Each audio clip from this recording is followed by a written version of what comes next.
Sam Cedar about the drama today at the 128 mark? Kaya, no growling. What drama? I'm not the biggest Pete Buttigieg fan, but he was the mayor of South Bend, Indiana. The book. Yeah, exactly. Colin.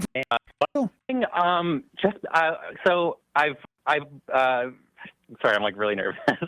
I'm calling because I've seen like a lot of really crazy mudslinging towards one of my favorite content creators, whom I know you have a good relationship as well with, Hasan Piker. And I'm not sure. Damn, he's going straight to Unc, dude. He's going straight to Unc. That's Unc. That's my uncle. Everybody calm down. And keeping up with it because it's sort of like this intersectionality between like political commentators and like random crappy YouTube drama. But and I know that you also have a relationship or have been on the HD podcast.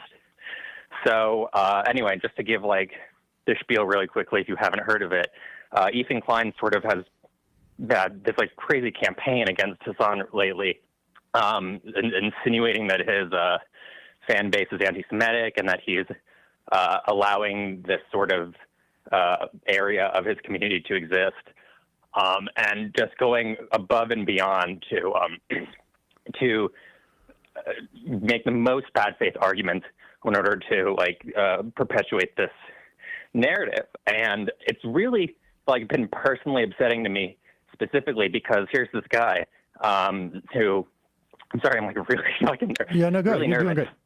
Here's this guy who's like defended the Palestinian people for so long, way before like this year, like for years and years and years. I myself, I'm a Jewish person. I went on Birthright when I was 19, and I was radicalized by Birthright Unplugged. So I was able to see what was going on in the occupied West Bank at the time, and it was particularly upsetting to me. So, yeah, no, I guess the reason I'm calling is because I'm just curious if you are aware of what's going on. Because for me, it's just so personally upsetting to see this happen to someone that I feel like has been so staunchly in the right place with this issue, being brutally attacked by people whom I viewed as being like figureheads of like a progressive movement, people like Ethan Klein, other YouTubers as well. Yeah, I mean, I have not followed this closely. I've seen like, you know, and I'm on Twitter less and less these days, but I've definitely seen touches of it on Twitter. And I don't know if it was like last week or when Hasan, you know, had texted me that he found this whole thing upsetting. You know, all I can tell you is right now, it seems like we have entered a stage where strong supporters of Israel, ones who I would say have been, you know, really intensely in denial as to what Israel is doing and what it's become. And put aside, you know, the question of like, for the moment, for the sake of this argument or this situation, the founding of Israel as being highly problematic. Just take this past year in isolation. If nothing, if there had been no history whatsoever, if this was completely outside of a context, there's just simply no way. And I think the context actually does not make it any more favorable for Israel. I think quite the opposite. But let's just assume for a moment that this only happened on October 7th. That Hamas came over, they broke through, they killed somewhere between 600 and 800 civilians, and then anywhere between 300 or 400 military personnel, which is the case. The idea that this is a proportionate response. The killing of, at a minimum, I mean, I don't think there's... Hasan has become an L. The thing I don't understand about that kind of sentiment is that, like, if you consider me to be an L now, then I didn't become that. Like, I've always been this L. Because the one thing is, I'm pretty consistent, especially on stuff like this, right? So I think that it's not necessarily that I have become an L. I think maybe your opinion changed on the matter. And that deserves some, I think, self-reflection. And I'm always going to be open-minded. I'm always going to be open-minded to people who change their minds. Maybe you changed your mind in the opposite direction, but I will still hold out hope that you will one day be charitable again to the things that I'm saying. You know? But I haven't really changed my framework, my perception, my attitude on the way that Israel operates. The only thing that I've turned into an L on is the size of the t-shirts that I wear. I used to wear XXL and now I wear larges. So I guess on that front, you are right. There's any sort of reasonable individual that thinks it's less than, 40,000 plus people. And that, we know that almost 2/3 of this is women and children. We know that there have been thousands of kids underneath the age of like 2 who have been killed. I don't think there's anybody. Even without the context, this just looks like war crime after war crime. May I ask a question, Sam? Yeah. So getting to that point, like, I think what's particularly upsetting about this, like, obviously the entire situation. I am a bullprog called in to talk about their criticisms of you. Okay. Is incredibly upsetting, and it's one of the most horrendous things that I hope I'll ever have to witness in my life.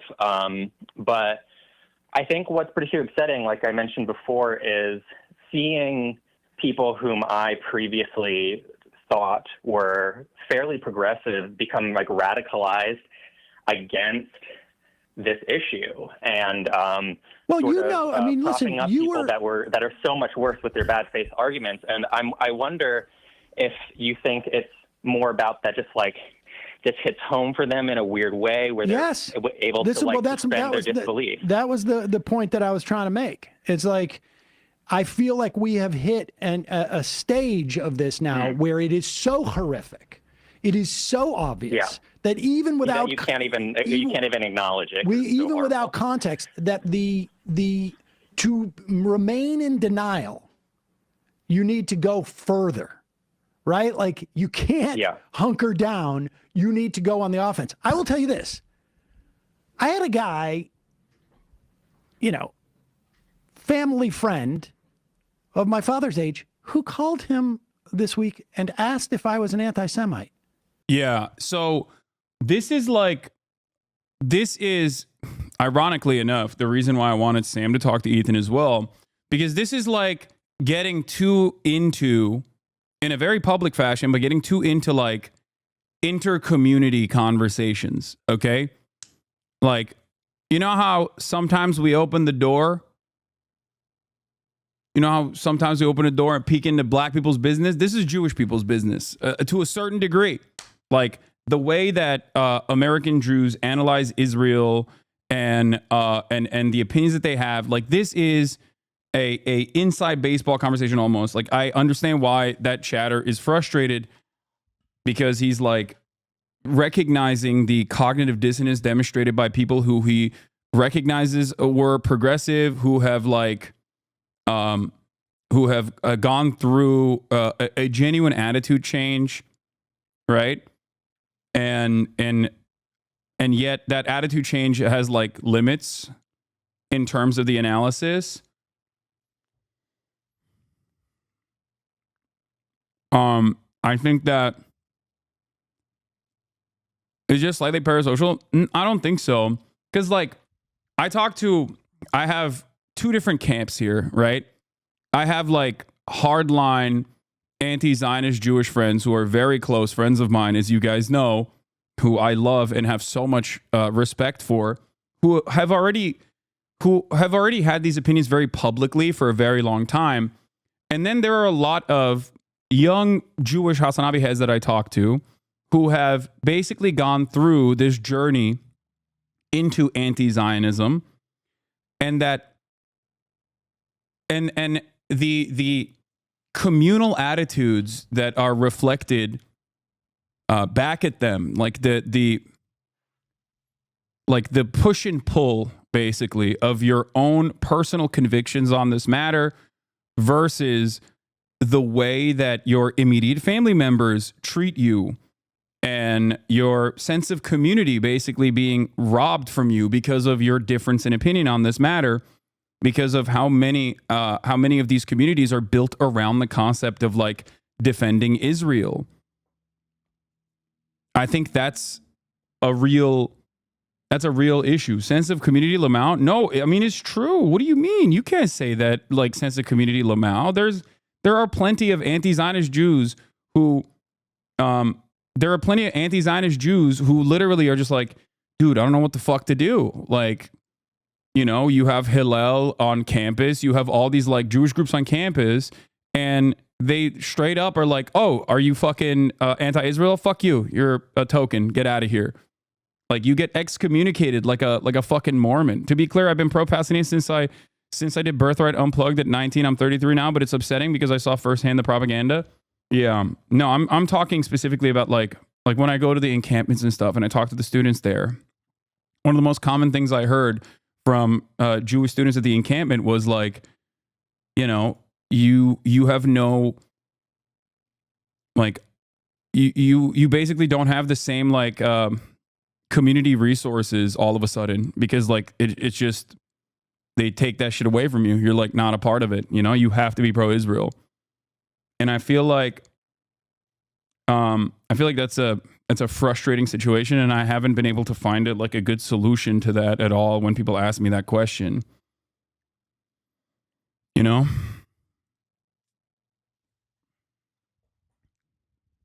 Like, I do understand how that would be. I can understand how that would feel. That sense of isolation is going to be something that is damaging to your psyche for sure. Like, I get that. I don't know. This is 100% going to be clip chimped. Wait, what? Well, I didn't say anything. I did not say anything even remotely inappropriate here. I'm talking about my own personal experiences talking to anti-Zionist Jews that are Hasanabi heads at college encampments. Like, if they fucking, you know, if people clip this out of context to say that this is anti-Semitic, then so be it. Like, I've been getting called a fucking terrorist every goddamn day. I've been getting called an Islamist fundamentalist terrorist every fucking day. I think the best phrase to describe the thing that myself and a lot of other fellow Jewish Hasanabi heads is internalized shame. And it's something that I struggle with every day. I literally feel ostracized with my Jewish friends every day because of my beliefs. I think the best phrase to describe it is internalized shame. Like, I don't think you should feel shame. I think that is the social conditioning, right? I think that as a Jewish person, you should never feel shame about the actions of Israel. You should never, ever feel shame about the actions of Israel, because it has nothing to do with you. You know? It has nothing to do with you whatsoever. I understand where it comes from. I think it literally comes from like all of the social conditioning from you know, early adolescent stages in your life, and how like that sense of community and almost like a higher national religious understanding in the form of like Zionist ideology has substituted maybe some of the practices that you could normally feel that you normally would feel is a part of your culture. But I don't feel shame. I just feel dismayed that people who raised me aren't living by their own teachings. Is very upsetting. Yeah, you should never ever in a million years feel shame. If you're an American Jew, you should never ever feel shame towards the actions of Israel. Zionism is woven into Jewish communities from a very young age. It was taught to me at Hebrew school and amongst the word of the mouth. Yeah, exactly. But once again, this is why I always this is why I always talk about this issue. Like, I don't think a lot of people understand. When I separate Zionism and Israel from Judaism across the board, I'm doing this because I see what the fuck is going on. Okay? I'm doing this one because it's the truth. Zionism is totally separate from Judaism. It does not matter if your local rabbi says that it isn't. Okay? It doesn't matter. You can voluntarily adopt this ideology because you think that this will, time will pass, and you can use this as a deflection to be like, oh, well, every Jewish person is ideologically and religiously tied to Israel. It doesn't matter. This is what's taught in Hebrew school or whatever. But like, and it's a part of my Jewish identity. It still doesn't matter because you are not recognizing that you are teaching people something that is wrong. And not only is it wrong, but it's also causing people to associate Israel's actions with Judaism when it is so far removed from Judaism, almost antithetical to the values that at least I have learned about Judaism and Jewish culture and Jewish history. That may be a point of contention, though. Do you have the right to make that distinction as a non-Jewish person? Yeah, I understand that. I understand when people go, people try to do like, well, it's, my own ideology, my own choice, that type of thing. It's not because of Israel. It's because I'm shamed by my community for not being pro-Israel. I know this is a long shot, but I would also be more than welcome to guest star one day to talk about my upbringing and the constant struggle of being someone who is Jewish and anti-Israel. I know you've talked about this a billion times, but I still be open sometime if you want. I'm pretty sure Megaphonics will also be more than glad to do so as well. Yeah. I hate how insane everyone has become, and it's impossible to talk to family I used to be friends with on holidays. I've seen too many dead babies. I literally burst out at any of my family when they bring up Israel, like, I want my grandparents on Haifa dead. It's my fault for seeing Palestinians as humans. Yeah. Sam himself has is personally talking about his own experiences. Like, people think people in his own community, in his own immediate circle of friends, is like looking at him and assuming that he is like anti-Semitic for his opinion on Israel. And it's a very weird situation because, like, when people say white people are under attack in America or Christianity is under attack in America, we all understand that that's fucking bullshit, right? That is the oppressive group trying to do a reverse racism narrative. But with anti-Semitism, there is real anti-Semitism. There is actually a sense of marginalization that is valid. There is actually a genuine impact of anti-Semitism that is a canary for fascist ideology. So when that gets diluted with anti-Zionism in a very nefarious cycle that tries to associate all of the actions of Israel with Judaism, you are literally, without recognizing, telling people something that is objectively false, okay? Just like Saudi Arabia and its actions have nothing to do with Islam, okay? Or the rest of the Muslim world, Israel's actions have nothing to do with Judaism or, how American Jews or Jews wherever they live in the world and their day-to-day experiences. It has nothing to do with that. It is a state, right? It is a state built around an ethno and religious supremacist ideology that is built on top of an area where there are millions of indigenous people and tens of millions that have been displaced already. Like, it has nothing. It has nothing to do with Judaism across the board, no matter how hard people have packaged it as such. And it always feels like I'm going crazy when people associate it when they are either Jewish themselves or pro-Jewish, right? It's like hearing straight up a Muslim guy in the Western world be like, claiming that like ISIS is actually good for Islam and that ISIS actually is the true idea of Islam. It's like, what the fuck are you doing? Like, what are you saying? That's what it feels like. And I can't. You've made a turn, man. Not a good path. Once again, I have not. Especially on this issue, I have not. You either weren't paying attention in the past or your opinion most likely changed. Unless you can identify what the turn is,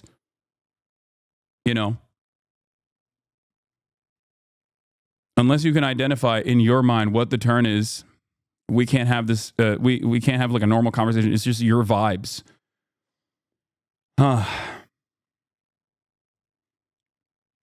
In a Twitch chat, it's more nuanced than that.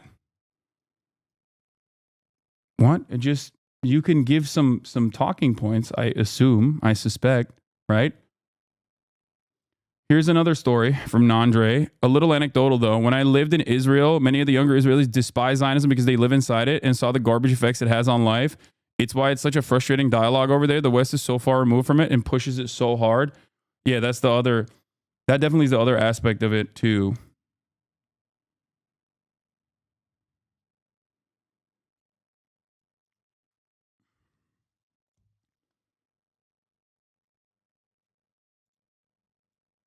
I'm giving you the opportunity to speak up. To what Nandre said, it makes all the worse that Hebrew school teaches us about such a politically fraught and deep topic like Zionism at such a young age, and now tell us it's the Palestinians who indoctrinate their children who hate us, as though hating Palestinians isn't the obvious lesson of Zionist youth lessons. I cannot even reconcile that obvious cognitive dissonance with people who still believe that, even in old age. Yeah, it's just, you can point to videos that I have on this topic, ironically enough, with the same exact people that I'm still talking to on the same exact subject matter from like 8 years ago. You know what I mean? That's what's so funny about people being like, wow, you've changed. I have not. You either weren't paying attention to what I was saying for the past almost decade, or your perspective on the matter changed, and now you analyze what I'm saying with a very different lens. Again, it's more complex than can be said in a chat. You were literally asking me for talking points, and I refuse. What? Okay, so what do you want? You just wanted to chirp? That's what it was? You just wanted the wine? Is that what it was? I would hope anyone would change in 10 years. I mean, if society is unchanging, on a lot of these issues, like, why would you expect me to change, my mindset to change? That doesn't make any point. That doesn't make any sense. Yes, I've been consistently now for more than a decade been, and even beyond that, but very publicly, more than a decade been pro-immigration, right? Pro-reform, rehabilitation over incarceration when it comes to the criminal justice system.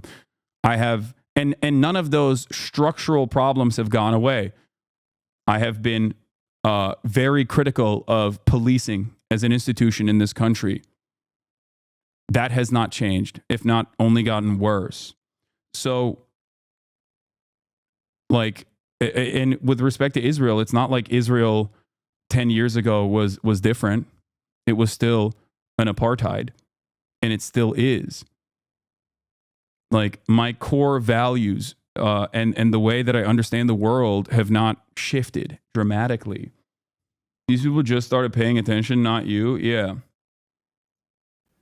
Jesus Christ. And it's like, wait a second. First off, I'm not saying anything now that I haven't been saying for a year. And I've been critical increasingly over the years, to be fair.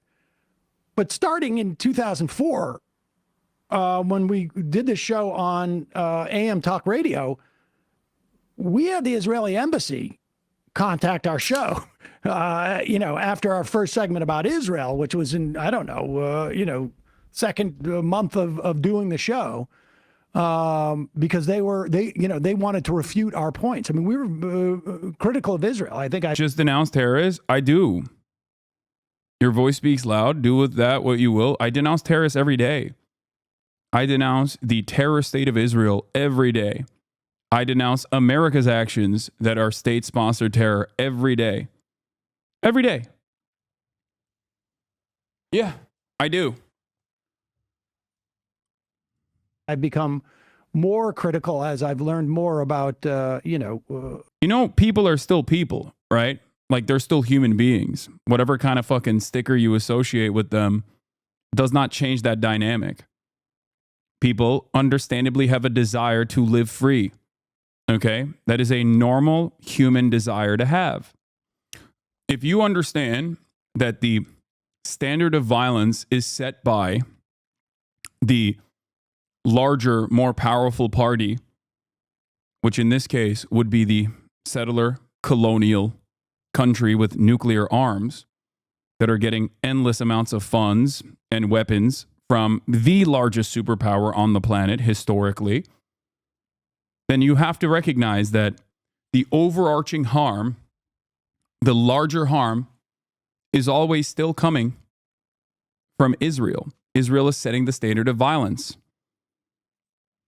The Nat Turner rebellion, albeit incredibly violent, which included white people being slaughtered in their bedrooms, you know what I mean, did not change the morality of chattel slavery. It didn't. Just like the ANC's actions did not change the morality of the South African apartheid. When the dust settles, you will not look back at these situations, at these acts of violence, resisting against, no matter how abhorrent they may be. Okay? And October 7 had a tremendous amount of abhorrent acts of violence, okay? Specifically against civilians.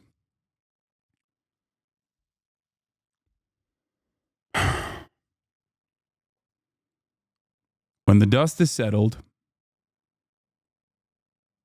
if there is truly a progressive slant to history, you will look back at that as a dark moment in history.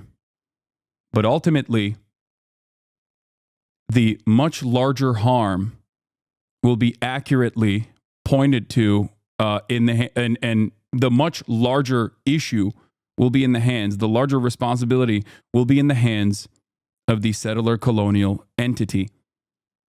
Okay? The dust will never settle in this conflict. You're wrong. You're wrong on that too. No, the dust will settle on this for sure. Because I don't believe that history magically has a slant towards progress. But I do look at history and recognize that the normal condition for humans is to collaborate with one another rather than being in a constant state of war, as evidenced by the European collaboration that we now take for granted, despite the fact that not that long ago, they were warring with one another, right? It's not optimism. I'm just simply looking at the way history has worked, okay? People who have killed one another for centuries now collaborate with one another, and it's not even a question. And we take that collaboration for granted. We assume that that is the normal condition. The other thing that I also know is that this level of violence is inherently unsustainable. Okay? This level of violence that Israel is dishing out to every single one of its neighbors and to territories that it currently illegally occupies is completely and utterly unsustainable. Okay? That's it. Fascism is inherently a suicidal ideology. It is constantly seeking out an out-group at the behest of protecting an in-group. History is riddled with examples of ultranationalist ideologies self-destructing, including, but not limited to, Nazi Germany, its rise and its fall. Okay? Israel is now, due to these last 12 months of endless, unlimited genocide, a complete pariah state, not only by the third world, the global south, the developing nations, which always saw it as a colonial apparatus, but also now the first world, Western nations and their populations, especially younger populations in the West, recognize the reality. They can see right from wrong. This creates a shit ton of pressure. Israel cannot maintain itself as a Western adjacent nation, as a tourism destination, as a destination for academics to go and visit, as long as it keeps up this level of unlimited violence. There is a material harm, that a cost that Israel is incurring right now. Okay, a debt to all the bloodshed, both on the social front, the social capital that it's expending, but also on the economic front.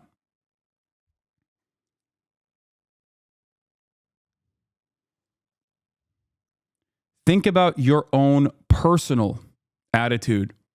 Think about your own personal journey since October 7, 2023, and how much your opinion has shifted on this matter. Okay? Maybe not every single person is going to be as clear-eyed on this issue and recognize, Israel as an apartheid state, but many people have the capacity to still see right from wrong. There's only so much Islamophobic sentiment that can justify the burned, charred bodies of children that you see on a daily fucking basis. Anyway, let's continue.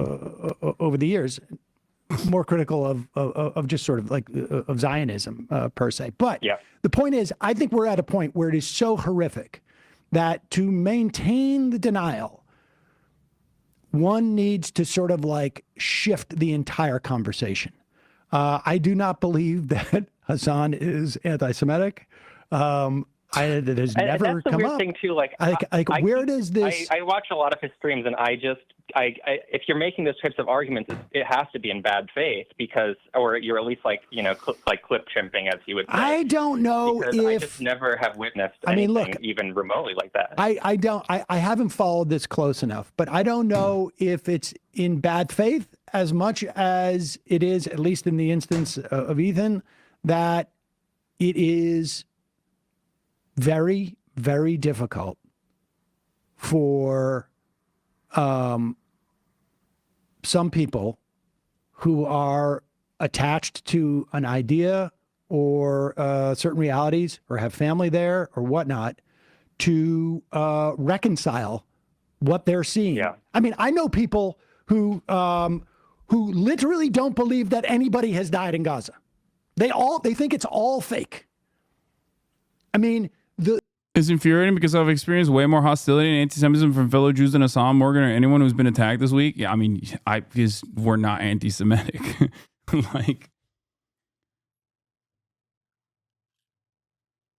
Humans are intrinsically social beings. Civilization begins when we take care of the vulnerable, and it crumbles when we are violent. Fascism is anti-evolutionary, and progress and freedom is in our human spirit. I agree with that for sure.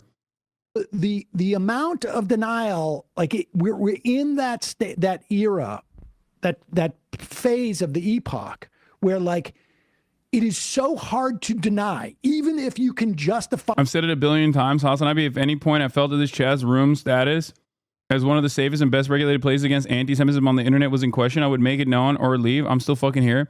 I see it. I view the anti-Semitism allegations, smears, not even allegations, the smears in the same vein as I view people saying that I'm transphobic.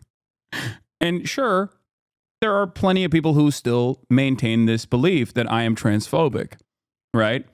Some trans people online probably think that I am transphobic, right?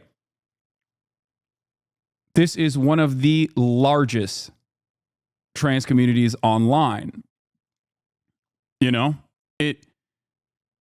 It does not matter. It does not matter what people say. This does not change my analysis. This does not change my advocacy. I can't counter a false framing that you have hallucinated.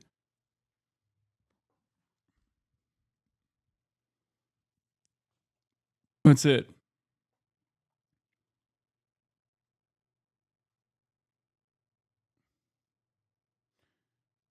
It's a coordinated and targeted smear campaign that is being laundered via this drama. It's completely fucking selfish and bigoted. All of it is in bad faith and it's coming from a very specific corner of the internet. Yeah. I think the dominant American version of Jewish authenticity is deeply cornered into the Zionist paradigm, one where you have to hold your tie to exist in exile, but now in relation to an actually existing Israel. I don't know how to resolve the contradictions between this national existence and humanist Jewish values, or what new Jewish authenticity would look like. I don't know if you can do that while retaining any national framework and what that means for Israeli Jews. I don't. What's the second part of that? Time without an OWO.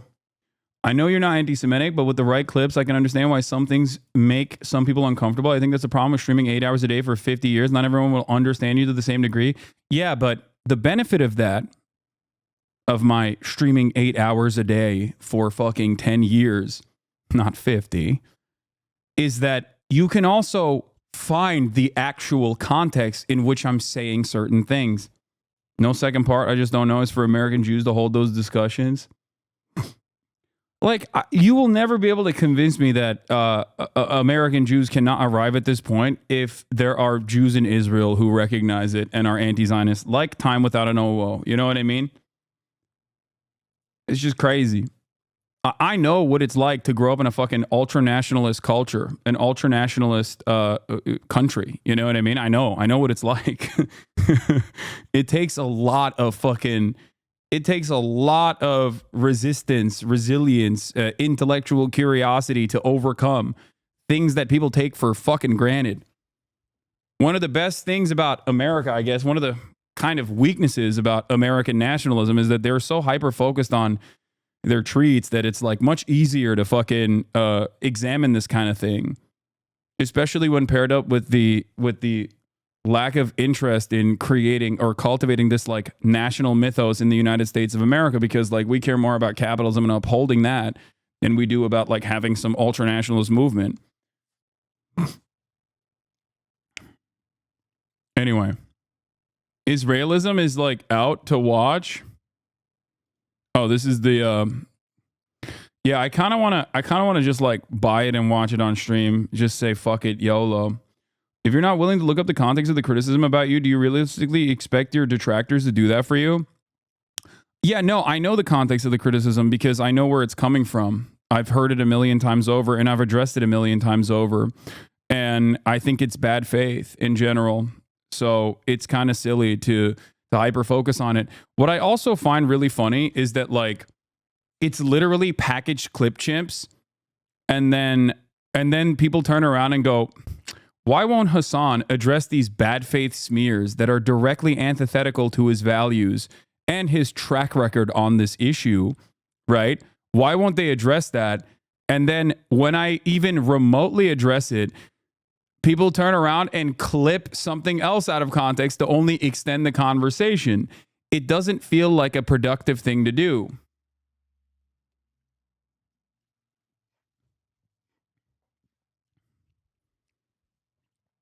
There are videos out there with millions of fucking views. Say for the sake of argument.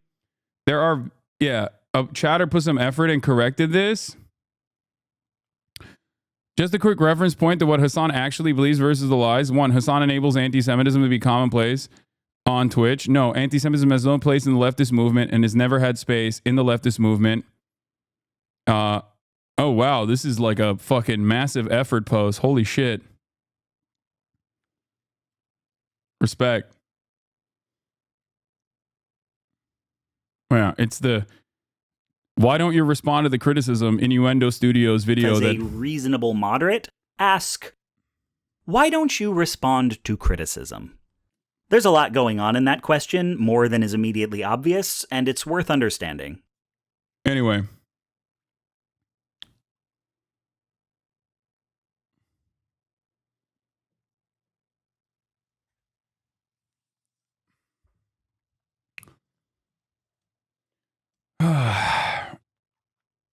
Like there are smear videos of me on every single issue that I have extensively logged countless hours on.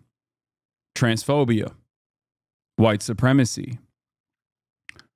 Though I guess the one thing that they haven't smeared me on is like that I am not sufficiently like pro Middle Eastern population. That's the one thing. But we'll get there was that too. People were saying that I was not sufficiently pro-Palestine because I drink Coke on stream. You know? So I guess even that exists out there in the ether. Every single thing that is readily available for all to consume on my YouTube page, on the many VODs, thousands and thousands of hours logged on every single issue. It is out there for you to see. You can find it on your own. If you have any real questions or concerns, you can figure it out. If you're like, is Hasan personally deeply invested in the success of a Shia militia group? Like, does he really like Hezbollah? Or am I getting manipulated into a false framing on the matter because he dares to explain the context in which Hezbollah exists or is seen by the broader population? That's it. A question you must ask yourself. Okay? At the end of the day, the existence precedes essence. I think we can have those unresolved conversations about identity and admit we don't have the full answers, also while maintaining full determination in our pursuit for human justice. I struggle with my Jewish identity all the time, and at the same time, it's true for every one of my Israeli and Jewish anti-Zionist friends, but that's never stopped us from believing in a free Palestine. Yeah. I think it's very different, though, as an American Jew to recognize Israel being bad, even though Israeli anti-Zionists are literally on the ground. We are being pounded with propaganda about Israel, but we can't actually see it.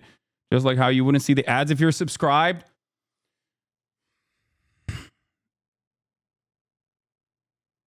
I have to rely on you and other on-the-ground journalists to see what's actually going on while Israelis can just look at it right in front of them.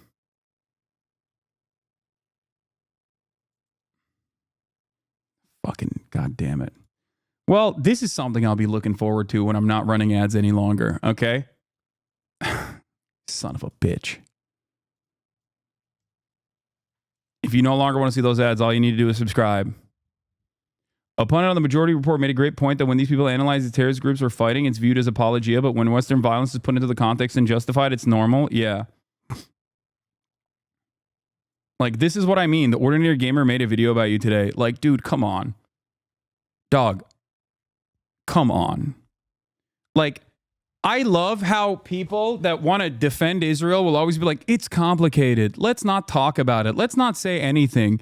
And then, like, guys who invest all of their time and effort into fucking DEI initiatives in video games or whatever are now making fucking hit pieces. And now I have to take that shit seriously. Like, get the fuck out of here.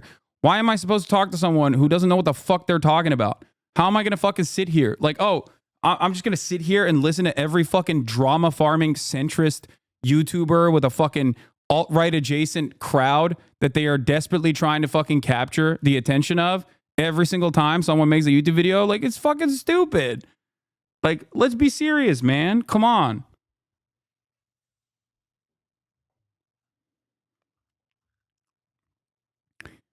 Just a quick reference point to what Hasan actually believes versus the lies. 1. Hasan enables anti-Semitism to be commonplace on Twitch. No.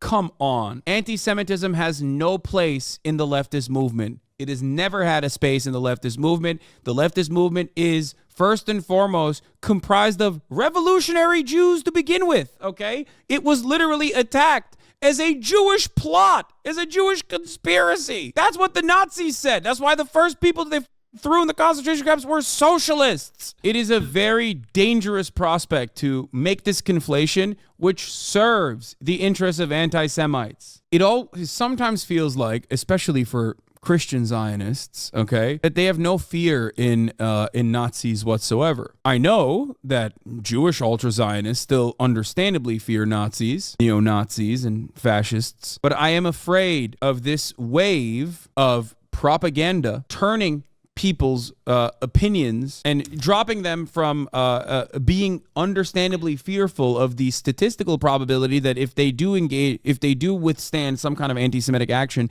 it will be in the hands of a neo-Nazi rather than a Muslim person, okay? But the other side of this also is very frustrating. A chatter said, what about anti-Islam? What about Islamophobia and actions such as Islamophobic actions. We do not have a good enough mechanism, unfortunately, in the United States of America, which has in the past 3 decades made Muslims globally their major enemies in an effort to justify their blood and soil propaganda and imperialist actions in the Middle East. So there is no mechanism to truly figure out exactly what level of anti-Islamophobia or what level of Islamophobia exists in society right now. There was a Damn, that's crazy.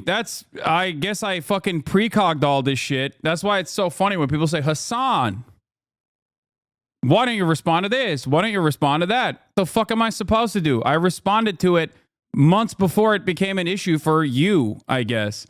That's why I always laugh when people say, Hasan, your opinions have changed. No, they haven't. Hasan denies rapes happened on October 7. Hasan laughed at Kamala bringing up October 7 rapes. No, he doesn't. Explain something. Sexual assaults are a routine part of atrocities during war. It can happen, and it has happened time and time again, which is so time and time again, which is why there's a likelihood that it could have happened on October 7. New York Times, the narrative of systematic rapes that were conducted by Hamas on October 7. The New York Times has absolutely made up their minds ahead of time before the story ever published and refuses to do their journalistic due diligence. They do engage in State Department propaganda notoriously and historically. Is why there is a likelihood that it could have happened on October 7. This is a position that I've maintained since October 7. There were plenty of atrocities that occurred on October 7, okay, that are akin to acts of terror. Because on October 7, it wasn't just the Palestinian Brigades, a coalition of resistance forces that includes Hamas, Palestinian Islamic Jihad, PFLP, DFLP, and many others. It was also, once the barrier into Israel was broken, there was also criminal elements that broke through said barrier. But as far as we saw, given how much of what happened on October 7 was filmed, including the actual real atrocities of Palestinian forces executing civilians, shooting at porta potties and the like during the Nova Festival and many other circumstances, the likelihood that there wasn't firsthand accounts on rampant sexual assault in the way that the original coverage entailed, that didn't meet the muster, like the normal standard of the New York Times reporting. There are some reasons for it, because this was, for all intents and purposes, as far as the Palestinian resistance goes, a operation that was, in their own words, much more successful than they had predicted. They thought that there would be a lot more resistance overall, and that once the dam broke, there was a ton more violence than a quick in and out operation where they would be able to capture some prisoners of war as hostages in an effort to bargain, in an effort to... Yeah. So there's that. Hasan is doing bigotry of low expectations. Hasan expects nothing from this kid, Yemeni genocide survivor, no decency, no quality. Consistent on reactionaries. Okay? Because no one is born a reactionary. No one is born a conservative, but let's say someone is conservative here. They automatically teleported and adjusted the material conditions of conservatism in Iran. They would be no different than the mullah. No one is born a conservative. But let's say someone was someone that is conservative here. If they automatically teleported and adjusted to the material conditions of like conservatism in Iran, they would be no different than the mullahs. That's my opinion. Like. And not only that, but in terms of the Yemeni kid, like, I went into that interview, and I've repeated myself quite a bit, right? I went into that interview assuming that there is a likelihood that he might be Houthi, okay? A Houthi rebel, a Houthi pirate, right? Aside from the memes and whatnot, that was my overarching assumption. There is a likelihood that this person, because at the time, we had seen him, like, going towards the ship and whatnot on a fucking dinghy. I did not know that it was a tourist destination in Yemen, basically, that you can go to and fucking take photos of or whatever. Having said that, however, in the interview, I wanted to first and foremost humanize him, okay, and make him feel comfortable despite the fucking communications barrier that we had, the language barrier that we had. And beyond that, I wanted to dive a little bit deeper into the background of a person who has experienced only genocide, who has grown up under genocide. Okay? That is real. You might not know about this. You might not know about the famine in Yemen. You might not know about like American-backed actions of Saudi Arabia in Yemen, UAE in Yemen, but it still doesn't matter. Like that is a real thing that occurred. Okay? having said that, in that conversation, and in many conversations since then, where this person has given interviews to Sky News, for example, he has reiterated the position that he is not a Houthi, that he is simply Yemeni. Like, he is simply a person from Yemen, a kid from Yemen, a social media influencer. Okay? If he was a Houthi rebel, for the record, if he was a Houthi rebel, I still see value in interviewing that person. Okay? But I'm not gonna sit here and be like, nah, there's this 19-year-old who has a gun in Yemen, the second highest gun ownership per capita country on the planet after the United States of America, is automatically a Houthi terrorist who is deeply invested in the actions of the Ansar Allah movement because people are fucking screaming about it. Okay? That's it. All right? And I know that the major anger and resentment coming from a lot of people is like, oh, you asked him about whether he watches anime or not. Of course. Yes. Like I said, my job, first and foremost, was to understand this person's development. Okay? How he got to this position that he is in. Houthi social media sensation compared to Hollywood stars calls on UK and US to stop this war. In this conversation, the 19-year-old Yemeni has been dubbed Tim Houthi Chalamet and the hot Houthi pirate on the internet for his videos on the Red Sea. Attacks by Yemen's Houthi fighters, officially known as supporters of God or Ansar Allah in Arabic, have been made against Israel and on commercial ships. The Iranian-backed group has defied repeated warnings to stop targeting ships. U.S. and British forces have launched strikes in the area. But Rashid told Sky News he has been posting videos about his experience to show solidarity with Palestine. Through translation, he added, my message is that they stop this war and reassess the situation in Palestine. There are children starving, thirsty, dying under bombardment in Gaza, like a 2-year-old dying from bombardment. Why? Because of the actions of the Zionists. Yemen stood with Palestine and was being bombarded for the solidarity, but this hasn't affected us and we continue to stand by Palestine. He considers himself a media personality, but his main mission is to spread awareness about Palestine. Rashid had to keep setting up new accounts as the previous ones on Facebook would get shut down. All of the Yemeni people are with Ansar Allah and with Palestine. Even if I appear with arms, all Yemeni carry arms. It's normal, he added. The reason why he answered this question is because they probably asked him, even though it's not mentioned in this article, whether he was a Houthi himself or if he was Ansar Allah, where he says all the Yemeni people are with Ansar Allah, as in he is not a part of Ansar Allah, as he said to me in the interview. Okay?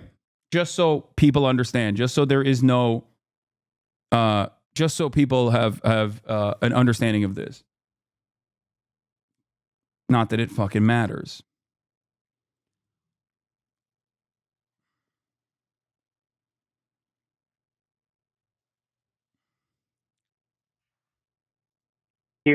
This part is also interesting to hear. Sam talks about the terrorist apologist accusation here. I said that he had been doing, I think I was like, he has been doing worse than apologia for Houthis and Hezbollah or something. Okay. And it was taken as like you can't criticize, resistance groups. Yeah, I mean, I think, and I could go into the examples of what made me recoil, but this is a different chatter. Context: caller had sent a message a week before this. This is Bullprog. I assume that's like another content creator.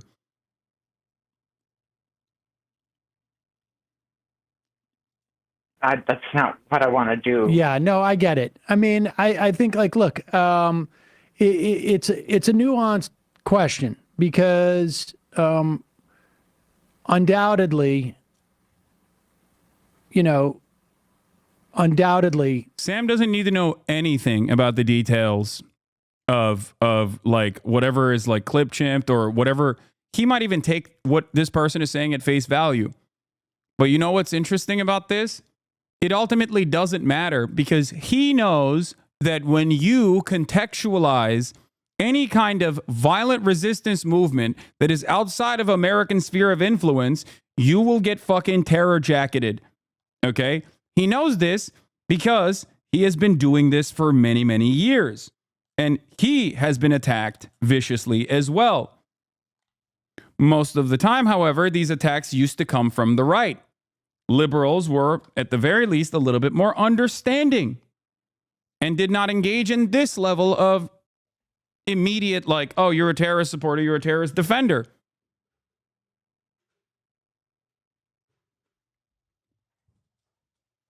So there is an attempt to define these groups, whether it's the Houthis or Hezbollah or Hamas, or the Israelis for that matter, in the most absolutist terms. And certainly, you can have terror tactics and be a liberation movement. And people can make, assessments, as to tactics and to efficacy, because people always, make these assessments. The Houthis, I don't think are, I don't think they're role models, as it were. There was value to some degree. That's what I was getting at. What's that? And that's kind of what I was getting at. okay, but then there is no argument. Okay? Because I have time and time again talked about this aspect of this, of their civil governance or their domestic affairs or their ideological positioning as being directly at odds with mine. Same with Hezbollah, right? It is utterly irrelevant in the conversation surrounding their actions against Israel's endless bombing campaign. And this is what I always say. This is what I always say. Always.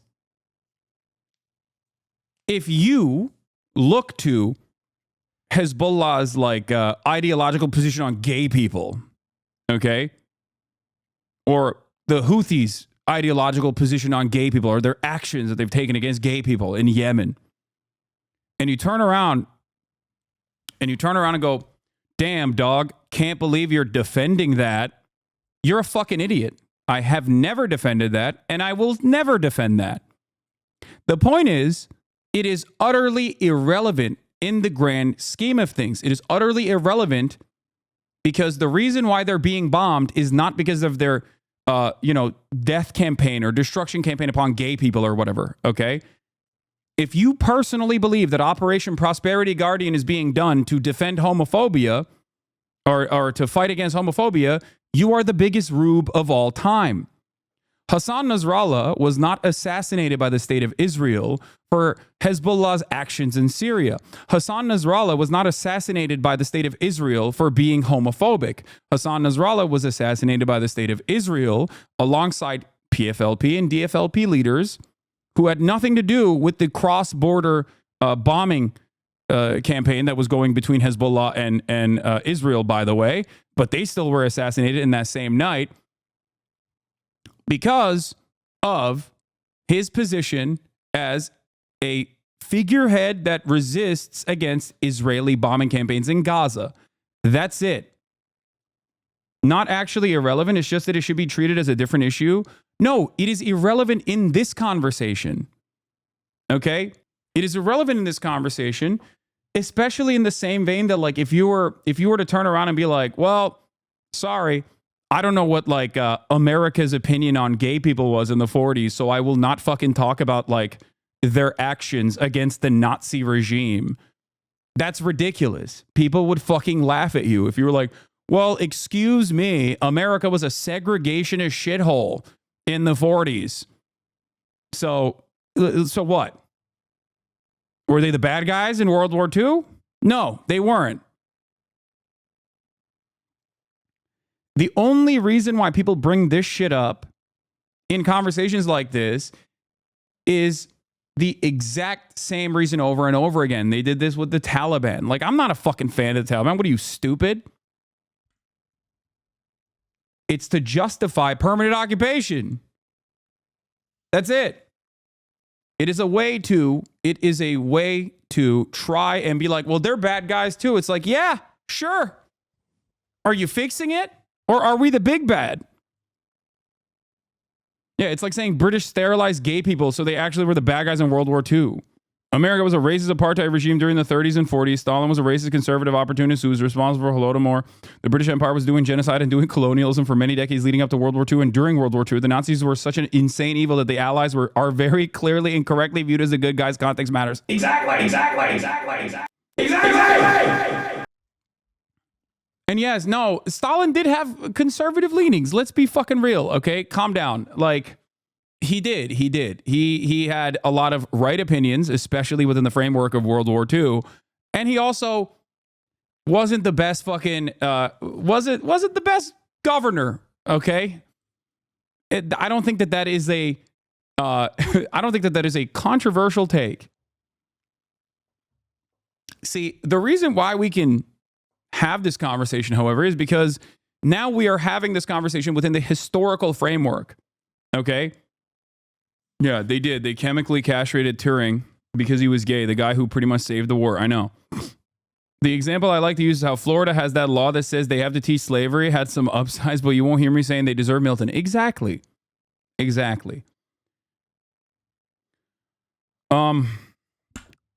Let's continue. Yeah, I mean, look, I've realized there was value. There's a lot of stuff going on. And some of their tactics I found were valuable, right? Like somebody is at least trying to inhibit and make Israel pay a price that's associated with their attacks. The only people fighting for them. Yeah. Right. Yeah. I totally but at get the that. same time, And like at the same time, you're exacerbating at one point the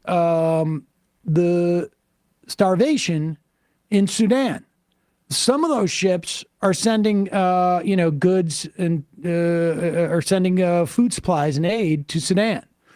I mean, so it's not, none of it is black and white. And I think, but certainly like the idea that, there's total denial that Hamas was is a liberation movement. People can, I think, disagree with their people can disagree with their methods. Okay? They can. And there has been many thoughtful criticisms of their methods and even historical reference points as to how they evolved into the violent actions that they thought were appropriate in terms of causing the settler colonial state to incur a penalty for its maintenance of the apartheid. Okay? I don't even agree with what Sam said in terms of like Ansar Allah is responsible for some harm in Sudan, but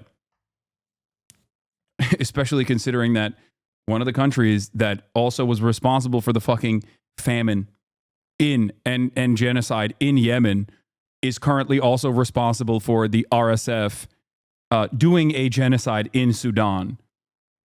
Please just say anything about Sudan. I have talked about it before. What do you mean? Then talk about Sudan for once? I have.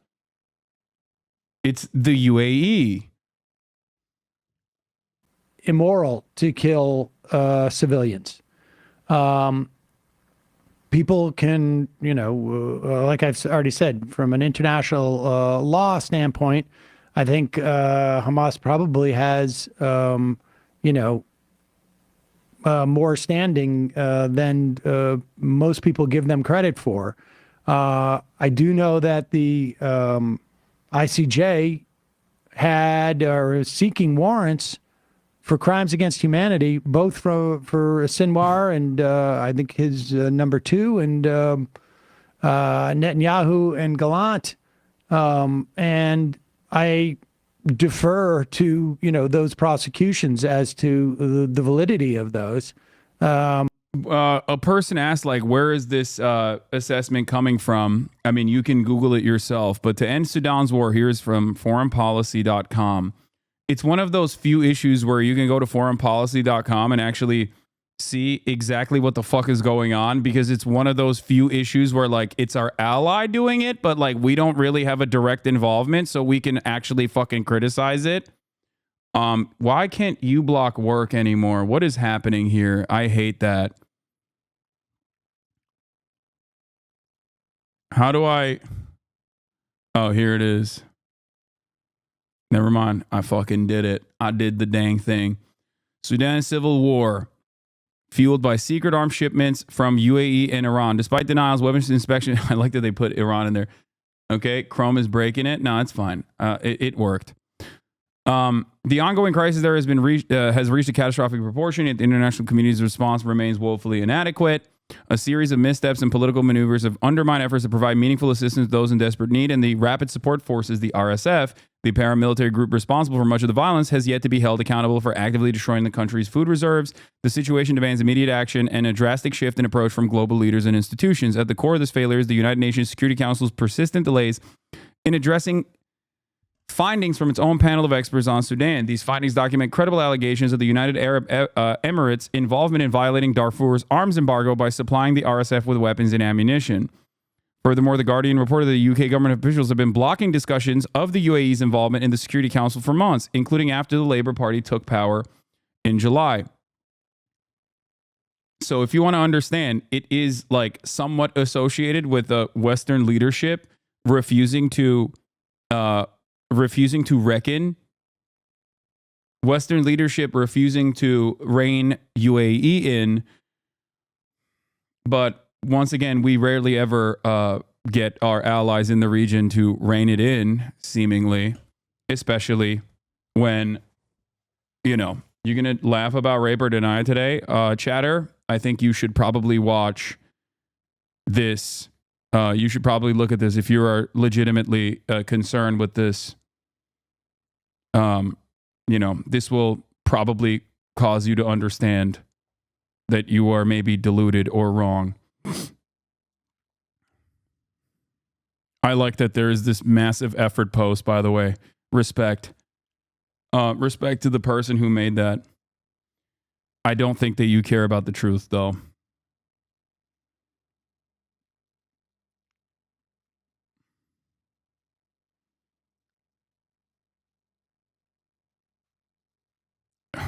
You want to hear about how another person from a different community defends genocide, calling into the majority report? No, hold on. Let's just finish this. And so, you know, I don't want to be rooting on a, you know, someone who those prosecutors, neither of whom have been convicted, but, you know, that's not usually what I recommend, is a recommendation to me. But I also think that the preponderance of, on some level, it's just a sheer propaganda war, right? I mean, there's no, you know, like I say, that I have friends of my father's calling to ask if I'm an anti-Semite makes me feel like this is, hey, wait, maybe we're not, maybe this isn't just like a straight on assessment of what's going on here. And, and so, I can certainly see from a rhetorical standpoint and from a propaganda standpoint, like you don't want to show up at a you know, a gunfight with a knife, as it were.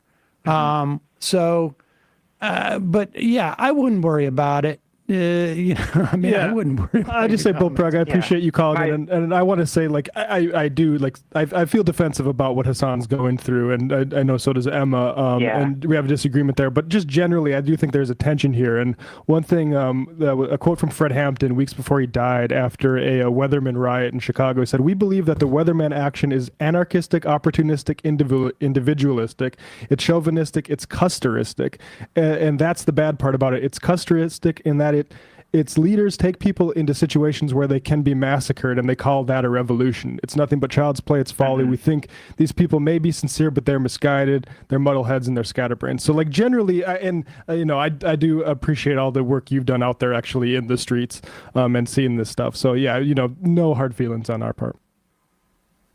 Yeah. Well, my like closing message that I kind of wanted to get across is that like I care about you guys, I care about the rest of the crew, I care about all the listeners, and like I just don't want people to burn themselves on some silly stuff. And like there are ways to stay on message without. Yeah, you're right, man. I should. Yeah, that's a good criticism.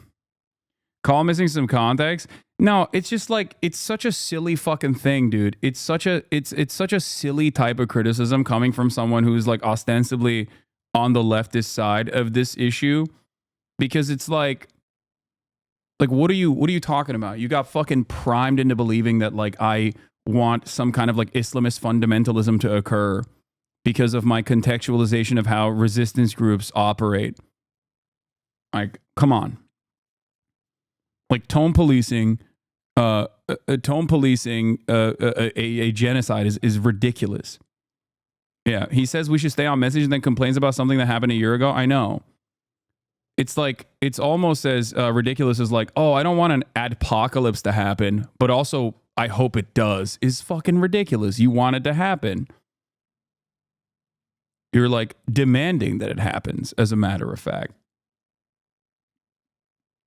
He compared you to some teens at a protest who graffiti kill cops. That's the context. Yeah, except I have also, ironically, criticized people who go to fucking pro-Palestinian protests and then do that shit where they're like, we're going to kill all the fucking Zionists. Like, you live in America, man. You live in fucking the United States of America. Like, what the fuck are you talking about? You can't be saying shit like that. So, I understand how passionate people get in these moments and how frustrated people get in these fucking moments, but that kind of LARPing is also ineffective. So on the optics front, I have also regularly talked about that being, especially in the West, not a fucking appropriate method of protest. So that's another part of this equation. Okay? I always say over and over again, you can never be as callous as right-wingers are, and you shouldn't anyway.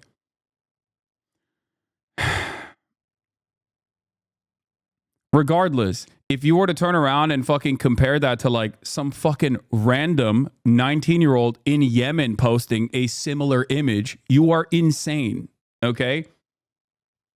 You have to recognize what the fuck these people's their lived experiences look like, okay? Yes, I will always have smoke for someone who grew up in the fucking Upper West Side saying some shit like that versus... like, it is immaterial in the grand scheme of things when someone living in fucking Yemen is posting shit like that, okay? It's immaterial. Like, it's still wrong, but it doesn't fucking matter in the grand scheme of things. You could die at any fucking moment, okay? It's ridiculous. People have compared this dude that I interviewed 10 fucking months ago at this point, like, even before... I believe the Houthis were brought back into the fucking terrorist watch list, by the way, even though Brandon took them off the watch list, but then put them back on to launch Operation Prosperity Guardian, like to Osama bin Laden, the architects of 9/11 and shit. It's like, dude, come on. Come the fuck on.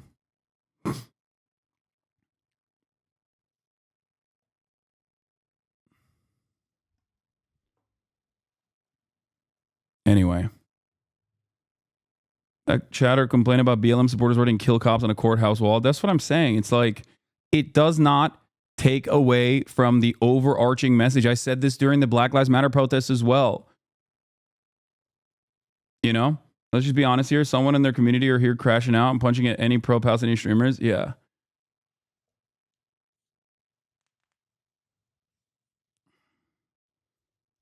I don't disagree with Bullprog larger point, but the way he connected it back to you was just insane bullshit. I believe their gender pronouns are they, them, as someone corrected me in the chat. I did not know that, by the way. Man, why do I get 15-year-old D fans in my DMs now trying to explain to me about some clip I haven't seen and how you were secretly using Sabra hummus as an anti-Israeli racial slur? God was trying to explain to me, an Israeli, what the term Zabar means and how it secretly has some racial meaning. It doesn't. Genuinely felt like talking to a paranoid schizophrenic. Any idea what they're referring to? I don't know what the fuck Zabar means.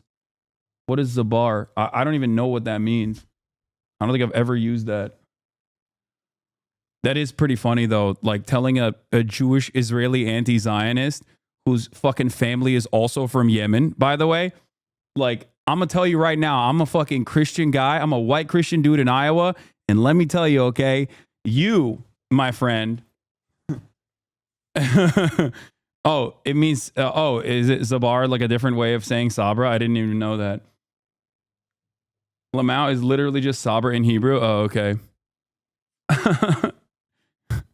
Like, let me tell you, sir, a Jewish Israeli anti-Zionist, let me tell you what's what, okay? You are actually under fire in this community. You are not recognizing you are not recognizing the danger that is presented to you, my friend.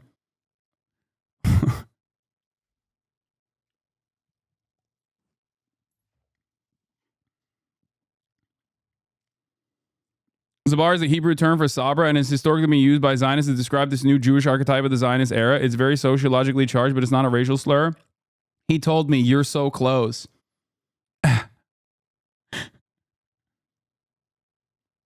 Yeah. And he said, watch 5 minutes of a Destiny stream.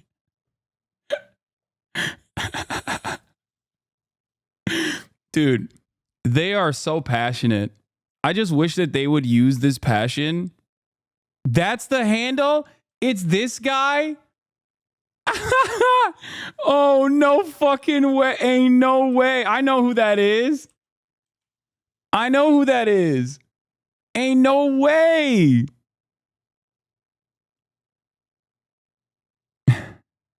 This is a juicer. They used to be such a kind chatter and their brain broke from the fucking juicer fallout. Damn, that's sad, dude. I can't believe they've become that much of a fucking Boner Chelly fan. Damn, I'm so goddamn parasocial with my own fucking chatters. It's crazy. Yeah, someone fell in the rookie hole, dude.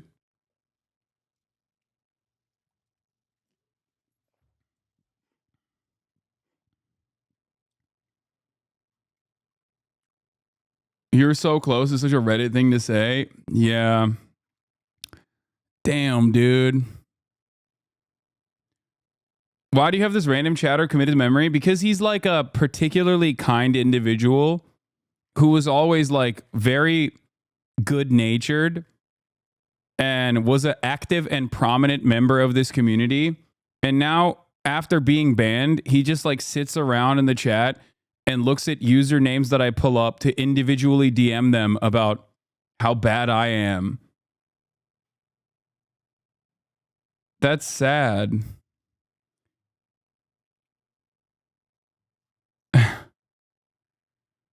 That makes me sad. He still DMs me on Discord with drama clips from your stream to try and turn me.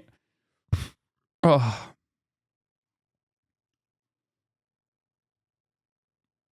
It's so fucked up because I thought Kevin was younger than me. He's Hasan's age. Oh my God. Okay, I didn't know that. I thought he was like a young juicer.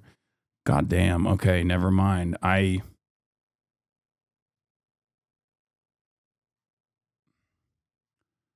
There are a lot of people like him out there. It's depressing to think about that, like, there is a 33-year-old juicer out there who is like DMing each individual person. They said that at TwitchCon you were secretly making a racial tier list with Israelis at the bottom. Again, I didn't watch TwitchCon, so I was clueless, but who knows? Maybe you're speaking in code, Hasan. He was, however, very kind and just said, I'm trying to help you. Strange experience. Wait, he thinks I was doing a tier list at TwitchCon? I wasn't even a part of that Arabs podcast tier list. What the fuck? The level of hallucination at this point is hilarious.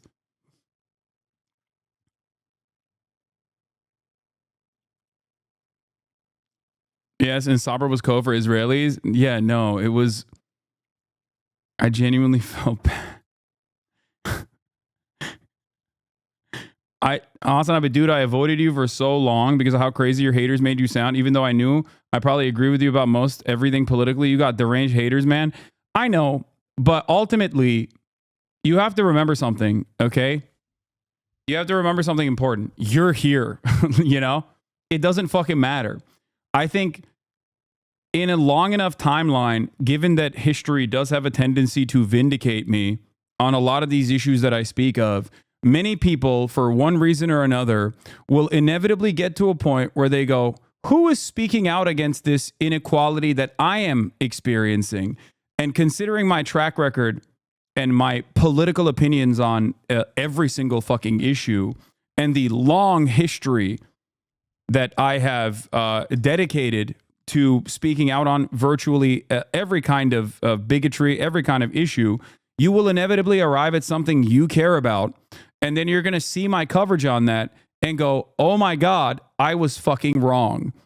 I was so goddamn wrong, just like that one chatter is, right? So what matters is you might have these opinions at first. You might be primed into fucking hating me.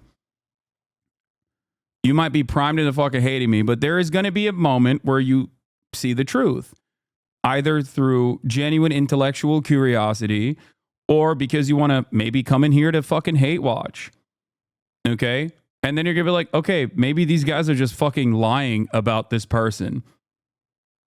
And then once you start recognizing that those people that are lying are so malicious and so fucking insane, you will probably look at other things that I talk about in a very different way. Once that bond of trust is broken, once the way that I was presented to you does not meet the reality when you see it with your own two eyes, you will inevitably be more charitable. Taking stances out of reflexive reaction or spite, and because like fascists will exploit your emotions and use your reactions against you. And we have to be careful about giving in to cynicism, because that's when we start letting go of hope and turning towards darker paths. And, a community might start saying something ironically, and soon enough people are just saying it, and the memes become what they actually mean, like what happened with 4chan and Pepe and all that stuff. So we have an adage that we use at George Floyd Square about a snow globe, where something will come and shake you up, and it will be hard to see for a minute. Yeah, the youth demand Shia Islam. The youth are going to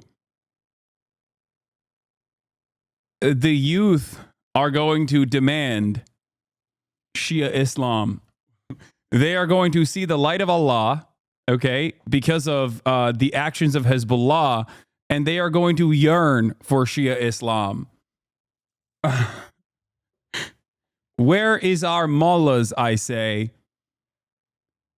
The American Christian dominance has gone on for far too long. Everyone knows that the United States of America must be led into the new era by seeing the light of Allah, recognizing Muhammad as his prophet, and changing our secular governance structure away from Christian values to one that reflects the true light of Allah. Shia Islam.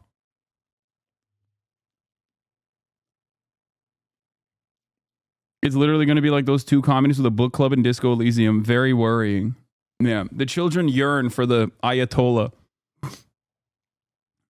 Bro, you need to say this as a joke. They will believe you. I am saying this as a joke. That's fucking nuts.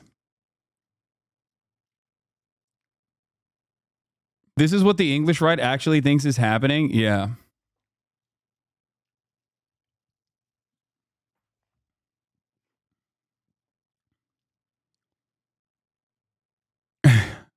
Renaming my 8-year-old Muhammad right now. Smart. But if you take a moment to settle, the vision of the core goal becomes clear again. So, yeah. Well, Prague, appreciate my heart it. goes out to everyone. Thank you. Really appreciate your. The only reason why the fucking 4chan memes become real life shit is because it's homegrown extremism. It's homegrown fundamentalism.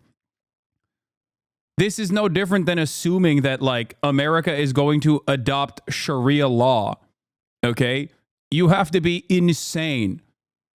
Worry about, as do I, our own domestic extremism instead of assuming that magically Americans are going to turn to Hezbollah as a form of civil governance here in the United States of America. You're fucking insane. Having said that, there are some other points. No, Hasan supports Russia. No, he doesn't. He also raised $200K for Ukraine. Hitler, which by the way, Vladimir Putin is bad. Look at the sign. Actually, sorry, I forgot we elevated that to Vladimir Putin is very bad. From bad to very bad. Look at the sign. Then you have to go to war. You have to go do dance-offs on TikTok with Russia. Hasan and his community are fundraising for Care.org Ukraine Crisis Fund, $200,000 so far. Here's the Russian military ad. According to Russia, they don't know who the fuck you are, but they don't seem to like me a lot. Meanwhile, turns out, according to Russia, they don't know who the fuck you are, but it seems like they don't like me a lot. Uncanny. Okay, do you put my face on it? Shut the fuck up. Yeah, I got dunked on by the Russian government. That was cool. Hasan defends Chinese colonialism openly. He's pro-genocide in Tibet. Not even debatable. He said it himself. He said their culture is inferior and that China did them a favor by taking them over. That's genocide. No, he doesn't. Tibet was a feudal, oppressive, slavery-backed autonomous state. Guardian, 98% of the population was enslaved. Way to describe Taiwan as well. The American federal government going into the fucking South and killing, unfortunately not all of them, but a decent amount of slavers and defenders of slavery. This is violent retribution from a powerful federal government. Yeah. That comparison is very frustrating for a lot of people because they were like, how dare you say that? Yeah, it's not even an apt comparison because the fucking Mao's groups would not have any kind of, would have no motion whatsoever if it wasn't for Tibetans themselves that had a anti-feudal uprising. Anyway. What is this? This is from The Guardian. Until 1959, when trying to crack down on Tibetan rebels in the... Yeah. It's just like, I don't think that like Tibetan culture is a fucking barbaric or anything like that, okay? It's the Tibetans themselves that, rose up against feudal slavery.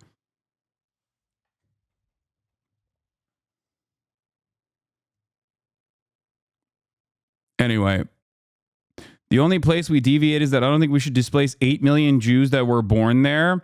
Hasan agrees. Why I don't believe in a two-state solution any longer. So, not only do I agree with that no displacement of Jews that live there, I have had this conversation directly with Ethan. So I don't know what the fuck he's talking about in terms of in terms of his belief that I think I believe that we should displace all of the people that live there. We had this conversation directly. Here it is. There already is a one state. Like the way I see it, the actual legitimate reason as to why I don't believe in a two-state solution any longer is because there is a one state, right? And that one state is an apartheid state. It's a constant Israeli occupation in the West Bank and constant control over Gaza as well, which has been a demonstrable failure for Israeli security, obviously. You and I agree on that. But my solution basically, when I say I want a one state, is first and foremost a moral one, because I do want the end to the apartheid so that Palestinians can have recognition, it can continue a life of dignity, have autonomy, and participate in a secular democratic process. But the alternative is, the way I see it is it a one state that is an apartheid, or is it a one state that doesn't have an apartheid? And you're saying it could still be the state of Israel. I don't care what it's called. I have no interest in discussing that. I care more about human beings that live there. I guess, it's like this. I have said time and time again that I think it would be unimaginable cruelty to displace hundreds of thousands of people living in the West Bank. Okay? That it is completely, it's just not going to happen. Like, not only will it never happen, but also on top of that, it would be cruel. Okay? And that is precisely the reason why I believe that Israel has made it inevitable that there can only be a one state if there is a just solution to all of this. Okay? Admission to slander for a year. Hasan was constantly elevating people that want me to fucking die and running defense for people that fucking wait. What is this? Ease admission to slander. And that's why for a year. It was just constant, like, elevating people that want me to fucking die and running defense for people that fucking hate me. Yeah, that's also completely untrue. There was another effort post specifically on this on my subreddit that there was also another post on this on my subreddit specifically about how I had consistently defended Ethan throughout the entire process for the past year, saying that all things that I have heard from him directly, all things that I have seen from him directly contradict like him being this Israel defender. Having said that, however, of course, I have also tried to communicate to Ethan that, like, while I know that you are not a defender of Israel, okay, people are not going to know what's in your heart and what's in your mind, and they only respond to what you are putting out there. So if 12 months of genocide and your output is specifically about like people calling you a Zionist over and over again, including but not limited to many different moments where people would come in here and be like, he made fun of Aaron Bushnell, who self-immolated. He did this, he did that. He kept repeating certain talking points over and over again. And it's like, all of that is going to obviously cause people to assume that you are more invested in one side of this conversation. Even in that conversation that we had months ago, that last conversation that we had in person, when he made a comparison about JVP, Jewish Voice for Peace, saying that there were capos as well in the Nazi regime that collaborated with the Nazi regime, that like, I tried to explain to him that like, I don't think you mean this, and yet people will hear that. People will hear that and assume that that's what you mean. Like, of course people are going to assume that that's what you are saying. So that's what I meant at the time when I tried to explain, like, there's only so much I can do in terms of like stopping the fucking flow of criticism coming your way when you present yourself a certain way to the broader audience and you don't actually show the audience like what the full scale of your framework is. The moral of the whole story is what you said. If you repeat what Zionists say, you can't stop people from thinking you're a Zionist. Exactly. Here, this is the other effort pose. Timestamp breakdown. Hasan defends Ethan on September 13th, 2024. Ethan took a clip from this stream out of context on his show, so I figured it would be a good idea to add context by breaking down the stream with timestamps. Impossible to argue that Hasan is doing anything but standing up for Ethan and telling off his chat in the stream, regardless of what Ethan's unhinged, untrue rant, calling for his friend to be banned on Twitch will have you think. Ethan turning off comments on the video when fans disagree with him in the comments is insane.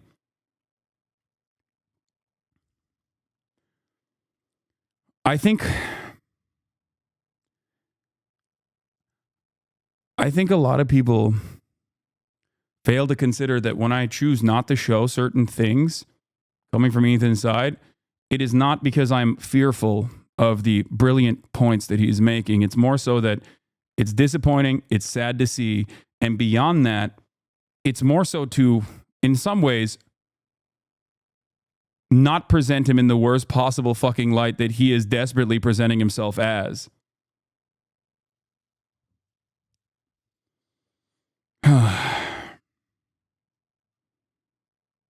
Hasan begins reacting to the video why the Leftovers podcast ended. Hasan talks about why he never talks about Ethan, why Leftovers ended, because parasocialism and him not being at odds with Ethan on Israel-Palestine.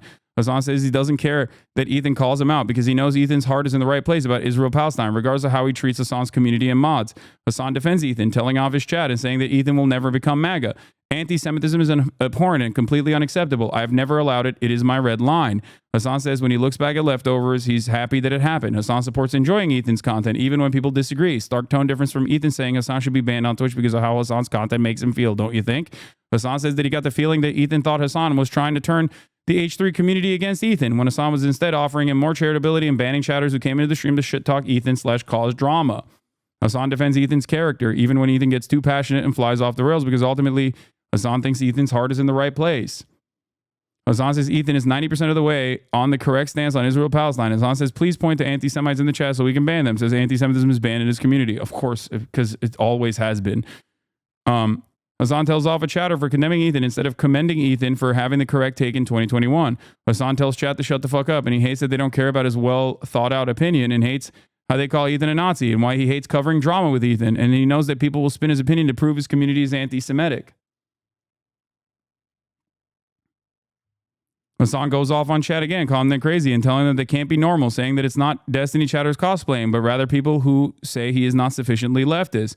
If I ever catch someone talking maliciously about Gila, I will ban you. You are an unhinged psycho. Permanently bans chatter talking bad about Ethan. Hasan correctly predicts a reasonable take on the issue will not get clipped, but instead an out of context take will be clipped by Boner Chelly's community, which Ethan did use, by the way. Not only did he go directly to the fucking subreddit, but he also straight up used a clip from a clip titled Hasanabi. How can I view that in any framework but pure, unadulterated, unregulated Islamophobia? An unlisted clip titled Hasanabi. Like, that's insane, man. That's insane. That's actually fucking insane.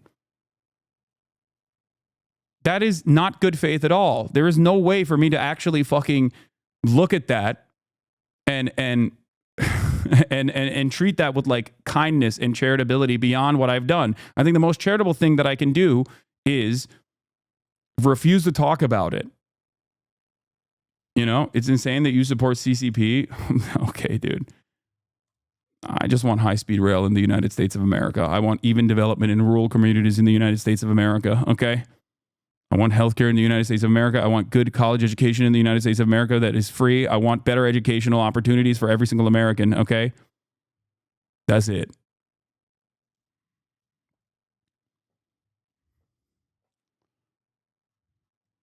Hasan identifies someone posting in the H2 subreddit as a D-fan, LSF stalker who's been clipping him for 5 years. Frogan clip from Ethan's podcast. Hasan correctly predicts that all that will come out of the situation is drama that turns into drama content, and says that his audience is annoying and don't listen to him. Hasan correctly predicts that random chatters' unnecessary chirping messages will be twisted against them. Ethan showed them on stream today. Hasan rage quits on chat, explaining how their acting is why leftovers ended, asking his chat to focus on what matters and will advance the cause of a free Palestine. Just felt this VOD / response from Hasan deserves a voice because Ethan didn't mention that Hasan defends him and tells off his chat about it. This is from September 13th, 2024. If you look back at the early stages of the saga and the drama, you will recognize that I had time and time again done more than this, okay? More than this. Such a well thought out record keeping of Hasan's reasonableness, but have you considered that Hasan is a Muslim and sending waves to signal his audience?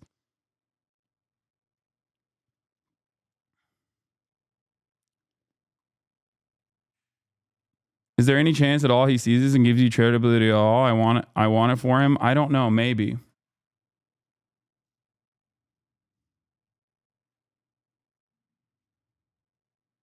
Like, that DanClancySucks.com website is literally reskinned Hasanabi.com, by the way. Because even they realize that like that level of Islamophobic fervor is probably not going to present well to a broader audience. So they like basically reskinned it. And it's all fucking clips that are completely clipped out of context that go directly against things that I believe in.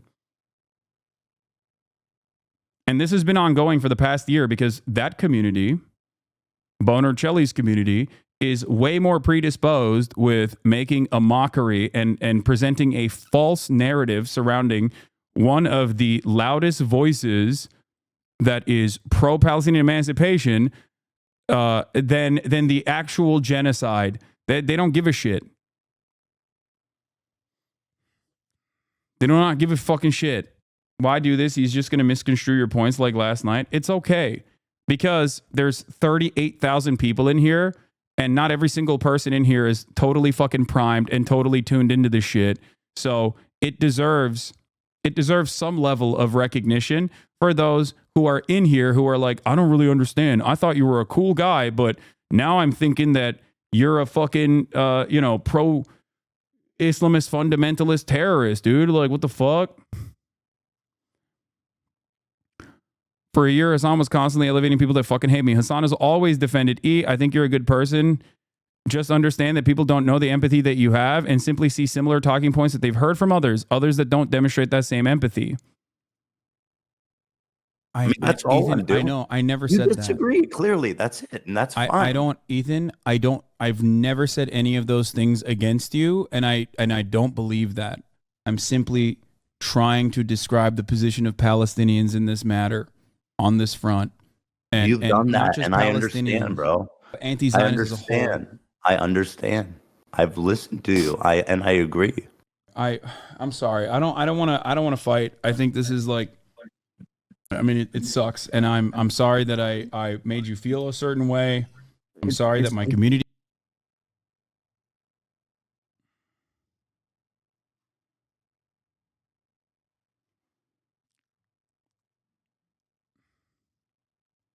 He's pretending that he has nothing to do with this. Ridiculous. He pulled a sub up on stream. I don't know why he's embarrassed about the association with Destiny. Like, I actually don't get it. Like, it's not like we've seen it. I know where these talking points are coming from. Like, I know where these clips out of context are coming from.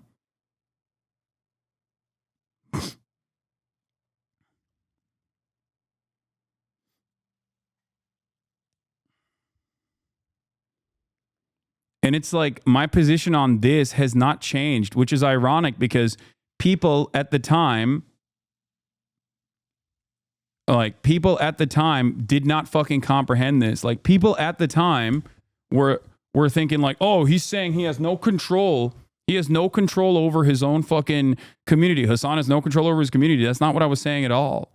Okay? There's only so much I can do, but I cannot mind control people into assuming that you are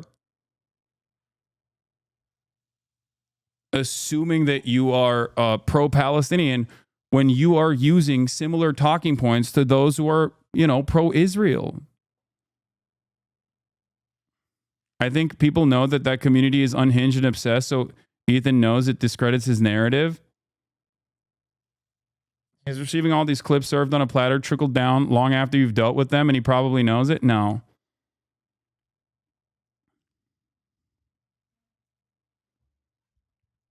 So yeah, I think like this does a pretty good job. I think this does a pretty solid job of like, maybe showcasing like what the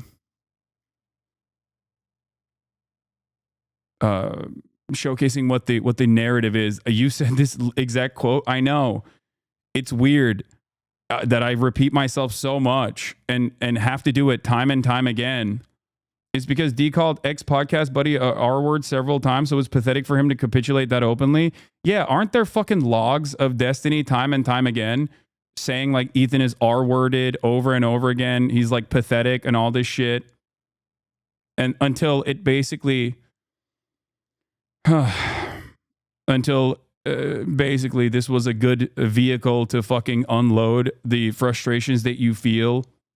Because it seems, I remember people at the time being mad at you in bad faith, obviously, for being nice to people you know personally. He saw the same critique come up recently too. Damned if you do, damned if you don't. But the point is, you've always been courteous and have never done anything that could possibly be construed as leading your followers to harass anyone. Yours, even this clip itself says, please be nice in the comments and do not harass Ethan. Hasan and Ethan are friends. Be respectful.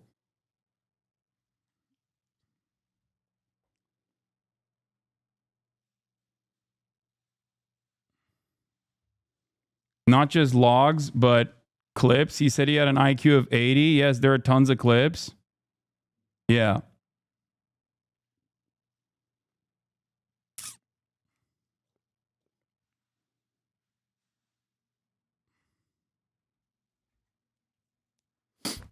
It's just strange that like this level of serialized, systematized, open fucking cyber stalking and mass harassment campaigns is so normal, and there's like not really anything you can do. But yeah, I have to obviously still address some of this fucking slander, you know? What is this? We've seen such a weird progression of Twitter wokeness to where now a plainly reactionary community like Destiny's can employ tools of shaming and canceling while still using slurs in the very same tweet that they do with. It's crazy that Hasan will shit all over me and call me a racist for using the N-word in quotes while doing a podcast with this guy, Lamau. Not trying to defend H3 by any means. It's just surreal how the previous generations of people calling cracker a slur would have rallied around H3 for using slurs in that clip, but have now found a way to have their cake and eat it. Appear progressive while reactionary. Yeah.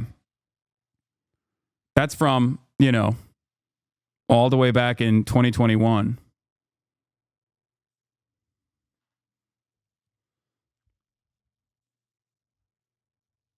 That's not his account. Yes, it is. The fuck are you talking about? It was. I don't know what his new account is, but this was at the time his account. That's so funny. People are like, that's not his account. Yeah, he's been banned 1 million times over because, you know, I think you know why. I know you know honestly what everyone knows, but this was hilarious. Imagine lying to your audience so comfortably. What is this? Pretty severe, the way that he draws everything back to Destiny. I don't know him.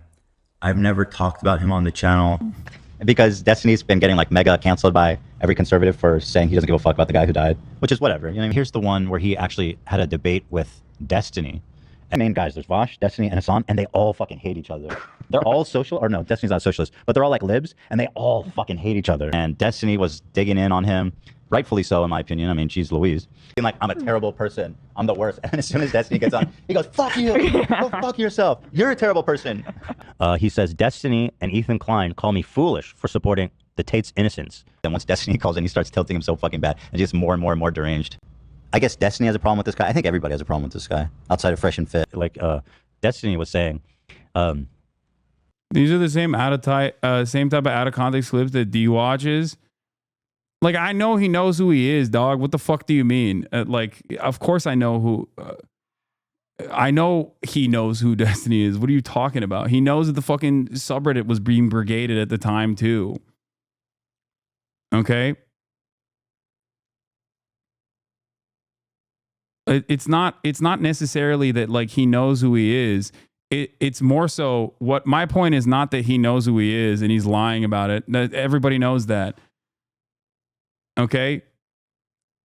It's not that. My point is he's getting his compilation of clips, I don't think from his own production staff to do like this clipped out of context, like Hasan is fucking extremist, loves Russia, loves China shit. I think he's getting it directly from Destiny's community, which is odd. Like, bro, the Destiny subreddit are straight up celebrating providing ammo. That's what I'm saying. Yeah, he's scouring that subreddit to find oppo on you. It's clear. It's like if I went to fucking H3 Snark, which I talked about yesterday. I was like, it's not normal to fucking follow someone that much, especially if you hate them. But like, it would literally be if I did a H3 Snark subreddit review where I compiled all the things that H3 Snark put together, and then I was like, well, these are my valid criticisms against Ethan, and then be like, he's too afraid to address them. You know what I mean? I mean, yeah, I saw this. Here, this is, yeah, I saw this. Ethan Klein scrolling Destiny subreddit for anti-Hasan talking points.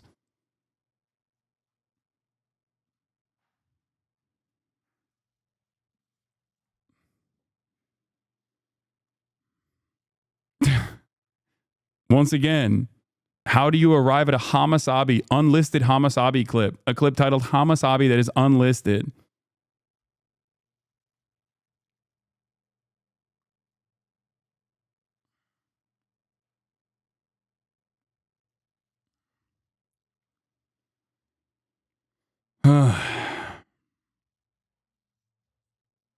Anyway.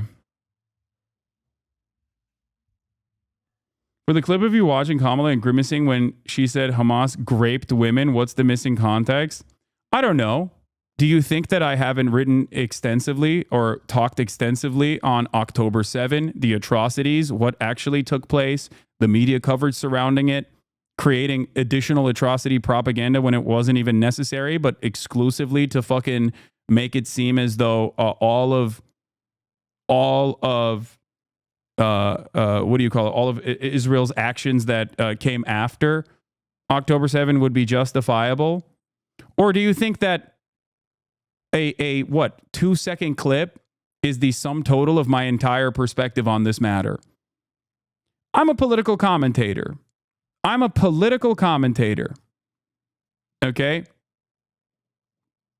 political commentator. Do you think I haven't talked about this extensively?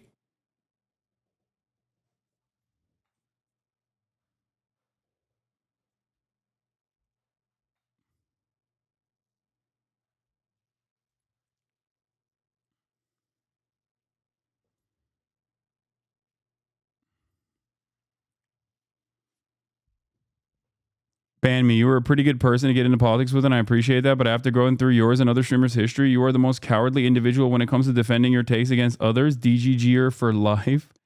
I'm not gonna ban you, brother.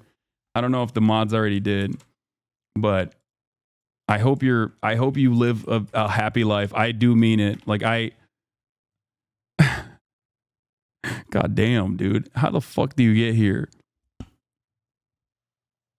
2022. It was Dearborn. I live near there. We're going to vote on an upcoming election.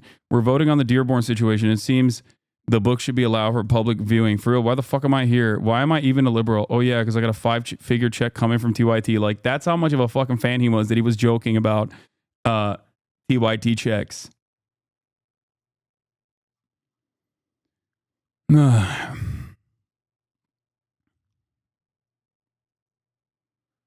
You still have the old reputation of losing your shit at right-wing videos back in the day. People who don't watch say you're too opinionated.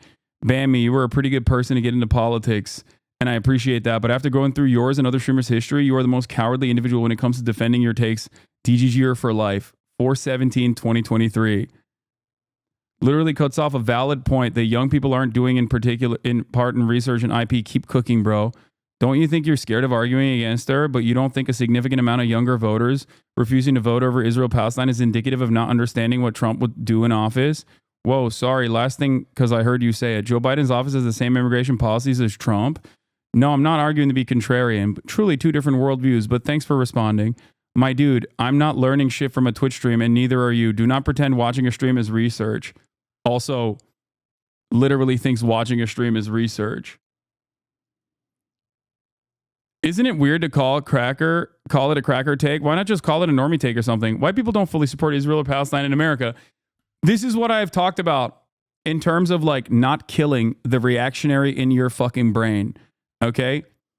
You end up inevitably adopting whatever the fucking, if your entire worldview revolves around trying to find a sense of community for yourself online, you will, before realizing it, over the course of maybe a couple years, literally go against things that you previously fought for. Okay? And it happens. Like it happens like that. This is very scary. This is scary shit. I mean, you laugh about the cartel issue, but who's actually getting into office to fix that without international support? Are you implying liberals are mad because they think she's going to implement a communist rule? How much of our family's background do you think liberals push back against? Ran through military installations. They got through a wall, my dude. Just to be clear, there's a distinction between the Israeli government's policy morals versus Israeli citizens. 10/7/2024. For the clip of you watching Kamala and grimacing when she said Hamas grape women, what is the missing context? How do you become such a loyal fucking soldier like this? Nothing. What? How the fuck did this person become a mod? Lamont, this person is not a mod. What? This could be us, Chad. We need to stay vigilant, not let a reactionary inside of us grow. I hope you cover the weirdest arc in the culture war 3 weeks out from Election Day. The skeletons from Red Scare trying to convince everyone they eat McDonald's daily. Oh, that's amazing. Yeah. It's kind of crazy that all D-chatters share the same exact vocabulary when they're asking questions just to bait you. Yeah, my dude. Come on, my dude. At least these D-chatter is charitable in describing you as grimacing instead of laughing. As someone who's watched you in the 2x3 days, it's always so fucking wild to me seeing people who've known about you that long turn against you. I know why, and I know how it happens. People are very passionate in this community, okay? People are very passionate in this community. And if there is an issue, and I'm a very passionate person, if there's an issue that they find to be at odds with their worldview, it causes them to like be shocked. It strips their identity almost. And they're like, what the fuck? I'm no longer welcome in this community. And then they seek out other places where they can get this kind of, they look for another hug box, basically. And there are plenty of anti-Hasan communities out there. But obviously the number one is the number one anti-Hasan community has been the cult that it has been cyber stalking and meticulously fucking logging every moment that they can use through all of the political things that I've talked about to just basically create like haters in every sector. Chronically online people that behave in a cultish way that will change their political opinions on a whim as long as their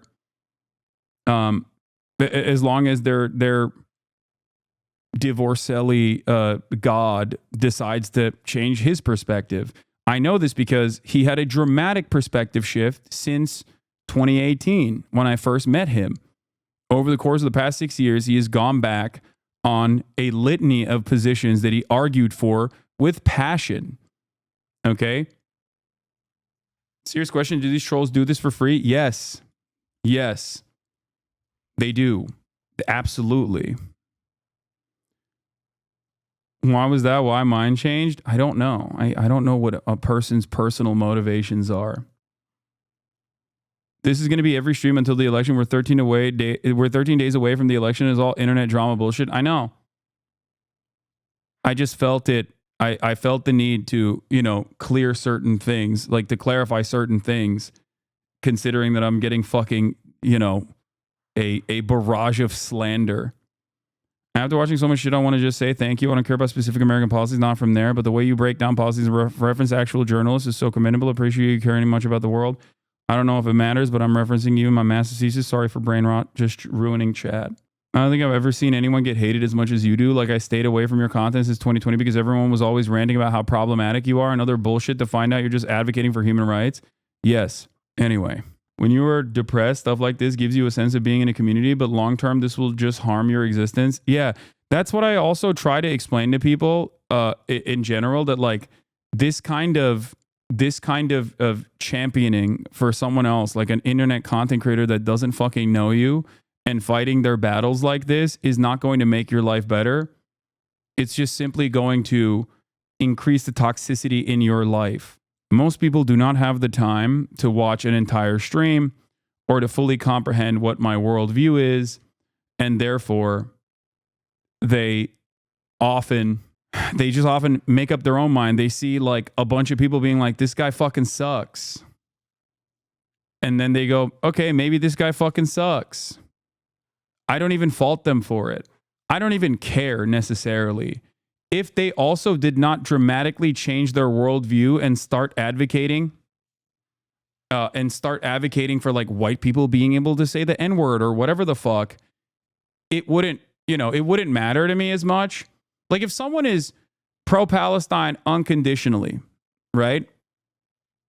If someone is pro-Palestine unconditionally, but they have issues with me in general, I think that anger is most likely misguided and misplaced. but it doesn't matter, right? Jake Tapper just said Bernie Sanders is doing an interview on Discord with Valkyrie and Pokemon. Yeah, it's true. Can you finish Sam's call in part? Where was it? I lost it. If anything, it's also an indication of how much this community touches grass. For sure. I mean, there's plenty who don't touch grass in this community as well. Let's be real. But last sentence on the bottom of my effort post, please. What was it? When you shit on the rainbow flag was the point on my journey where I realized I'm not immune to being reactionary. It's funny because it's a stupid reason to be upset with you talking about how shit tier its colors are. We disagree on a lot of topics and that's okay. I will never say farting on planes is okay, but understand that planes are loud. So maybe everyone does it and you're the only one brave enough to say it out loud. Yeah, that's the other side. I mean, that person is joking, but like there can be a bunch of fucking things that you disagree with me on, right? The point is, bro, your take on Ukraine was so bad, you lost a lot of people there for a moment. See, like, people are still rehashing this shit. No, I was wrong to assume that Russia, specifically Vladimir Putin, would do such an unimaginably fucking insane thing. An unimaginably insane thing that is ultimately harming Russian lives as well as Ukrainian lives. I'm saying that, like, obviously, Putin should at the very least care to a certain degree about his own self-governance. You said you didn't care about the Ukrainian constitution. Yeah, I care about human lives. I care about sparing human lives. I care about fucking making sure that Ukrainians don't die in the fucking meat grinder. What do you mean? Like, again, do you think I don't care about the sum total of like Ukrainian sovereignty? I do. I think it's unconscionable and completely unjustifiable that Russia invaded Ukraine. There has never been a moment. There's never been a moment where I've considered that to be acceptable or appropriate. And yet you still are pointing to something that is like, you're in the community of a person who has fundraised for Ukrainian victims of Russia's unjustifiable war. Someone who is, you know, okay, you learned a lot, I said for a moment. No, dog. You misunderstood my point that I was making. I don't even remember exactly what this was in context to, but like, again, you're doing the thing. I also don't give a shit about the American Constitution either, for the record. So I don't know if you know that, but I routinely have said I wipe my ass with the American Constitution. I don't give a fuck. Fuck the Second Amendment, for example. Take on Ukraine wasn't wrong. We're probably too early for most of us to take. That has happened. That is what happened to me for a while. Alman DeLorean says, the issue is so many people have with you is that you point out the double standards and flaws within the hegemony we all live in. Most streamers and content creators and streamers are Western chauvinistic, and you're one of the few large creators that actively battle that. It's about bigotry, white supremacy, and better than thou attitudes. Yes, I think that plays a big role. Do you ever admit you were wrong on anything? Yes, always. I disagree with that anti-Semitic shirt you've got on, bro. What? This is not, what the fuck are you guys talking about? Someone said this was a Hamas shirt too, like earlier. Is that like a new meta? Is that what people are saying now? This is my fucking merch. It's going to come out in 3 days.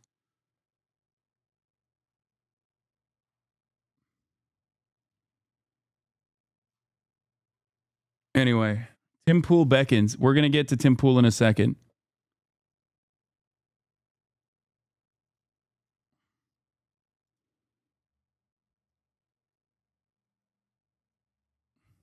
All right.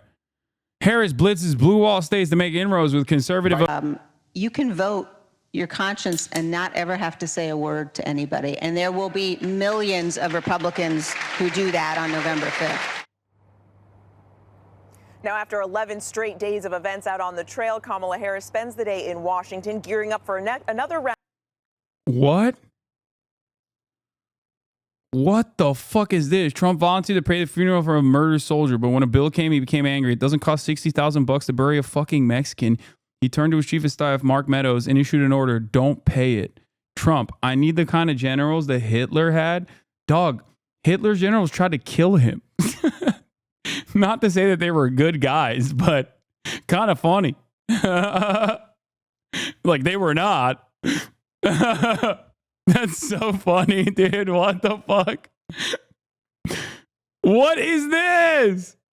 The Republican nominee's preoccupation with dictators and his disdain for the American military is deepening. Bro's tired of his assassination attempts failing.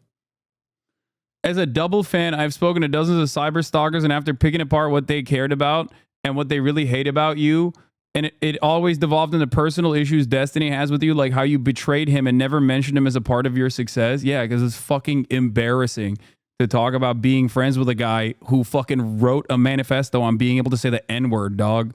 That's like, what do you mean? Who like has routinely been a fucking weirdo over and over again, who is unimaginably toxic, and his community operates like a fucking Kiwi Farms or a 4chan message board in the way that they fucking serially harass whoever the fuck Destiny hates, only to turn on a goddamn dime and hug box and show constant admiration and love to his orbiters. It's like it's a cult. The only difference between his fan base and like the average fucking 4chan weirdo, sometimes they frequent both, is that they at least like try to operate under the guise of liberalism. Okay, they try to fucking behave like they're liberals in an effort to basically shame people that are considered their ideological opponents. My best friend's boyfriend's a Destiny fan. He was all right at first, but as he became more comfortable, he began showing his true beliefs and colors. She got too fed up and she broke up with him. I stand with her, but I also know he's going to fall more and more into the hole, and it does make me unironically sad. Yeah. Wasn't it Creep towards Cutie Cinderella? Way worse than that. Creep doesn't begin to explain it. I know we moved on, but the most insane thing to me is how people ever thought you were pro-Russia. You literally helped me raise money to send my partner's grandma stuck in Ukraine a week after the war broke out. Yeah, it's that's neither here nor there, Carter. Obviously, there's a much better fucking narrative that you can drive, you know? Do you think German's retirement has something to do with how grim the future looks? Yes. I got a Philly D mention. Oh, shit. What is it about? Sup, you beautiful bastards. Welcome back to the Philip DeFranco Show. It's going to be a larger issue now that Philly D is talking about it. You daily dive into the news. We have a lot to talk about on today's extra large show. But first, we got to talk about this Twitch dumpster fire, because there are actually several different news stories happening here, though kind of at the center of it, you have Ethan Klein, Hasan Piker, and a creator by the name of Frogan. But where we'll start is with the fact that over the past few days, we've seen the platform accused of ignoring anti-Semitism by creators like Ethan Klein. Multiple content creators have been banned for what were deemed hateful. The biggest lie you told, Asmongold, was you don't use Twitter too much. I'm watching you right now and you have 7 Twitter tabs open. Yeah, I often say I only use Twitter on stream. And that's true. I don't have it on my phone. I don't use it off stream. Comments and all of the fallout that's come from that as creators and fans go after one another. Though technically, you could say that all of this started when Asmongold made his horrendous comments last week degrading Gazans, which, as we covered on the show, was something he apologized profusely for after getting banned. But then the spotlight on the situation shifted after Klein put out a video last Thursday called Twitch Has a Major Problem. And in that video, Ethan claims that Twitch harbors anti-Semites and actively ignores it. And as some evidence, he points out that Twitch recently unbanned Sneeko and Fresh and Fit, content creators that are I believe they're both banned now, by the way. So I hope that he mentions that. Ambiguously anti-Semitic. This was completely unacceptable, for the record. You literally said the asthma you don't use on the phone, not that you don't use. Yeah. This was so unimaginably unacceptable. I saw a fucking clip that's really funny, though. Sneeko was saying that me, Pokimane, and XQC demanded he get banned because he's pro-Palestinian. And even his own fucking fans were like, what are you talking about, dog? I know for a fact that Hasan is pro-Palestine. But even his own fucking fans were like, what the hell is this head ass saying?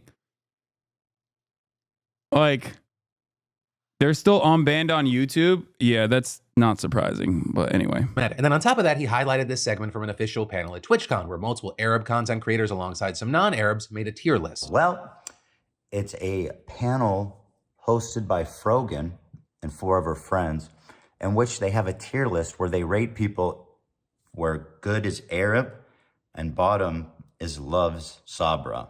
Sabra is a very popular hummus brand. I know in Israel, it's pretty much in everybody's refrigerator, and it's kosher. Wait, is this the thing? Yeah, this is the thing. An American company, but they've been the subject of the pro-Palestine boycott. Why boycott Sabra? The Strauss Group, chaired by Ofer Strauss, is a pattern providing funding and supporting the Israeli military, including the elite Golani and Gavati brigades. Any purchase of Sabra products generates income for the Strauss Group, which then supports the Israeli military and its human rights violations against Palestinians. Due to the Strauss Group's support for the Israeli army, Sabra is considered an important boycott target for the boycott, divestment, and sanctions movement, which was launched by Palestinian civil society in 2005. BDS seeks to use nonviolent forms of economic pressure against companies that are complicit in Israeli oppression of Palestinians. Will anybody read the fine print? Probably not. I suspect that if someone were to read the fine print, they would come to a very different conclusion than the one that was being presented here. I mean, it's kind of just Arab good, Jew bad. It's not. That's not what this was about at all. For the record, no. It's no different than someone talking about who's valid in black culture. If you had a bunch of black content creators who made a tier list, okay, and at the top of the tier list was invited to the cookout, and at the bottom of the tier list was puts raisins in potato salad. That is exactly that is exactly what this is. Also, I don't think you can have non-kosher hummus, but that's besides the point. Is chickpeas. Why would 90% of the people in the bottom category be non-Jewish, anti-Zionist anyway? Yeah. It literally had Michael from Pennsylvania at the bottom tier list, as in it had nothing to do with Judaism whatsoever. But they aren't all one race, though? What do you mean? How is it not? But they all aren't one race, though? The panel that put that together also had a, Arab Jew from Lebanon. That is one of the hosts of the podcast, Arabs, which you should support on Patreon. Because every single one of them got fucking banned for 30 goddamn days. If the facilities aren't kosherized and it's not certified kosher, oh, my bad. Thank you for telling me. Kosher has nothing to do with chickpeas, lamau. No, I meant I always assume when people say kosher, they're talking about mixing meat and dairy, that sort of stuff. Anyway. Yeah, denims was also in the loves Sabra category. It wasn't the Sabra category, it was loves Sabra. The reason why I'm mentioning this distinction is because loves Sabra does not make grammatical sense if people were referring to Sabra in the way that Ethan is going to frame it. Loves Jews born in Israel is what he's going to say. It was something that I didn't know either, by the way, and I learned about this since this drama occurred. I'm having a hard time seeing this any other way. And what's crazy is that I've been suspecting that Twitch has an anti-Semitism problem. Last Jew in Lebanon left in the 80s. They left during the Civil War. Yeah, he is a Jewish Lebanese person living in America. Hello? Yeah. I don't know if you know this, but the podcast co-host, unless you are personally saying he's not actually Jewish and you're making that up,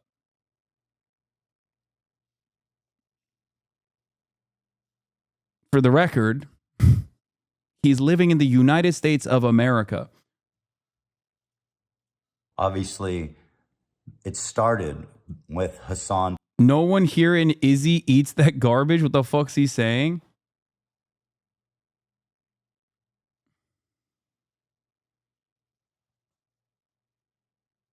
Beirut has literal Jewish people. Israelis go to party in Beirut. Platforming Houthi terrorists and showing unfettered terrorist propaganda on his channel. And then along with that... Yeah, that was really... the unfettered terrorist propaganda in that channel is showcasing a part of Yemeni culture in a lighthearted manner with their gift for musicals when they were being fucking genocided. That entire music video, which I will not show, obviously, I will not show again any longer, despite the fact that I show literally every single fucking type of military musical, including but not limited to the American military, but we don't fucking view it in the same way, was directly about being genocided by the fucking Saudis, for the record. Klein also added, if they were really serious about anti-Semitism, Sneeko and Fresh and Fit would never have been brought back. So this part I don't disagree with. Like that's the other issue here. I hate that I'm being lumped in with this shit. Like it's fucking ridiculous. And he knows better. Like he knows that I despise these people. To the platform. It's just a no-brainer, right? But they were welcomed back with open arms. And I mean, their whole platform essentially for the past year like implying that I had any say, implying that I had any fucking say whatsoever in these fucking gross losers who despise me as much as they hate fucking Ethan, and he knows that better than anybody else, is crazy. Like any sort of implication that I had anything to do with them being unbanned is so insane. My communities got hate rated by Sneekos not that long ago because I said it was fucking ridiculous that he was getting unbanned. They were fucking spamming like insane anti-Semitic, insane like Nazi shit. I think it was him and like Aiden's community that were very fucking upset. Not that long ago, they were fucking pummeling. They were like doxing people in Twitter comms and shit. That's what I have to deal with every fucking day from guys like that. It's so weird. He's not implying that. Get ready for the React video. I think it's really cynical to interpret this in any way, shape, or form. If you lump me in with these guys coming back on the fucking Twitch, I'm sorry, you are, whether cynically, inadvertently, or deliberately, doing that. Okay? That is the implication. That is absolutely the fucking implication. Okay? I'm sorry. The title of the video says Hasan Piker Twitch problem, and he's talking about Nazis being invited back. Like, that's crazy. No need to watch the clip, but just read what he said, but he's lumping you in with him. Yeah. Plausible deniability is a convenient thing to have. Yeah, I mean, it's fucking ridiculous. Like, it's equating good faith criticisms of Israel with actual anti-Semites. Yeah, that also is like something that I find to be disgusting, especially considering that I rail on anti-Semitic, anti-Israel people on a regular fucking basis, including but not limited to Fresh and Fit and Sneeko. Semitism. I'm not even kidding. And that's literally all they talk about. Now, all of that then led to Frogan, who's a mod for Hasan Piker's stream and also streams herself, responding and writing on Twitter. Ethan Klein lied again and said, myself, Arabs, which is the show, and our guest did a tier list where, quote, good equals Arab and Jew equals bad, which isn't what happened. Our tier list was, quote, who has Habibi Pass, which is a meme tier list we did with a variety of creators. Here is the clip with the context. Rather than sharing a clip from that event and adding, the whole basis of my podcast, Arabs with Capri and Raf, is that we are all Arabs from different religious backgrounds. I am Muslim, Capri is Christian, and Raf is Jewish. Sabra hummus is objectively the worst hummus to exist and is the unfortunate standard of hummus in the US. Right, and so with that, you had some feeling that was a reasonable response. He knows Raf is Jewish, right? Also, he'd watched the segment at all. He would have seen Ye put some friends in the Sabra tier. And as someone who was there live, it was all lighthearted and good fun. It's common knowledge that Sabra is the worst hummus. Imagine taking an obvious joke so personally, kind of sad, really. So others still called it a dog whistle to say Israeli without saying, especially given the context Klein gave earlier. Hi, Hasanabi. I would like to talk about the quality hummus. Sabra ain't it, chief. I am genuinely mad about what he said. And as an Izzy, I don't like it when foreigners pick the worst brand of hummus. This is very triggering. Well, sorry. Ethan has decided that Sabra is the number one hummus in Israel. So as an Israeli, you got to take it up with him. Okay, you can't come in here.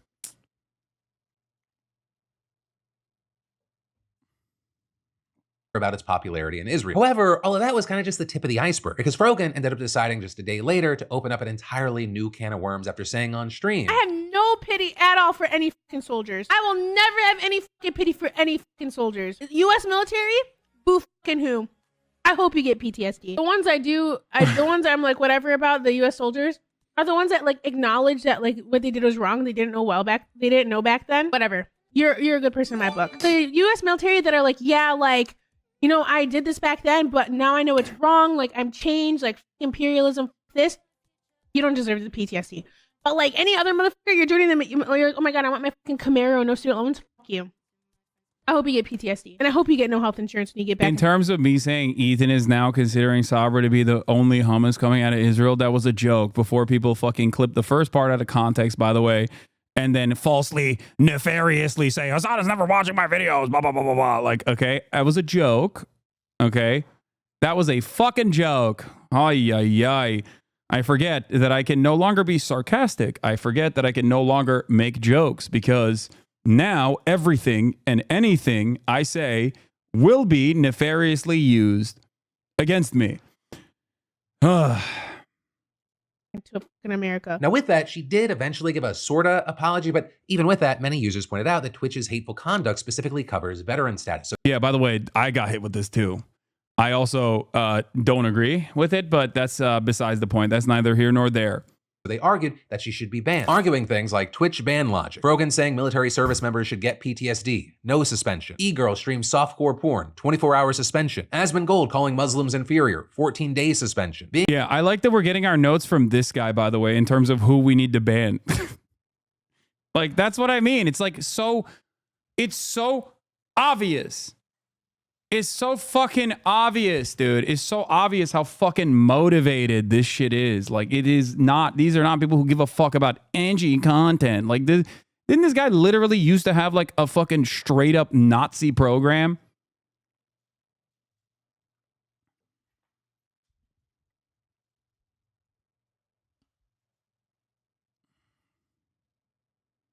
Being a Jew in Israel, unable to even create an account on the website. Which I'll say, we're going to talk about that last bit at the end of this story. But like always with situations like this led to people digging up old clips of her saying other questionable things. Like with a clip where it appears that she may be hinting that her cousin may be involved with Hezbollah. But either way, by Monday, Twitch eventually cracked down and banned Frogan, which led many to believe that it was because she was wishing American veterans get PTSD. However, it appears that that is not the official reason. Instead, it appears that it was because of her comments on that TwitchCon panel, which is over a... That's what's so crazy about it. Like, if it was the veteran thing, it's like, I've been banned for that too. That's a little bit more understandable. Like, I don't agree, but like, I get that it is still a part of the, rules that they have. But the fucking hummus thing is like, so obviously just like Twitch responding. So obviously Twitch responding to pressure from like the ADL and shit.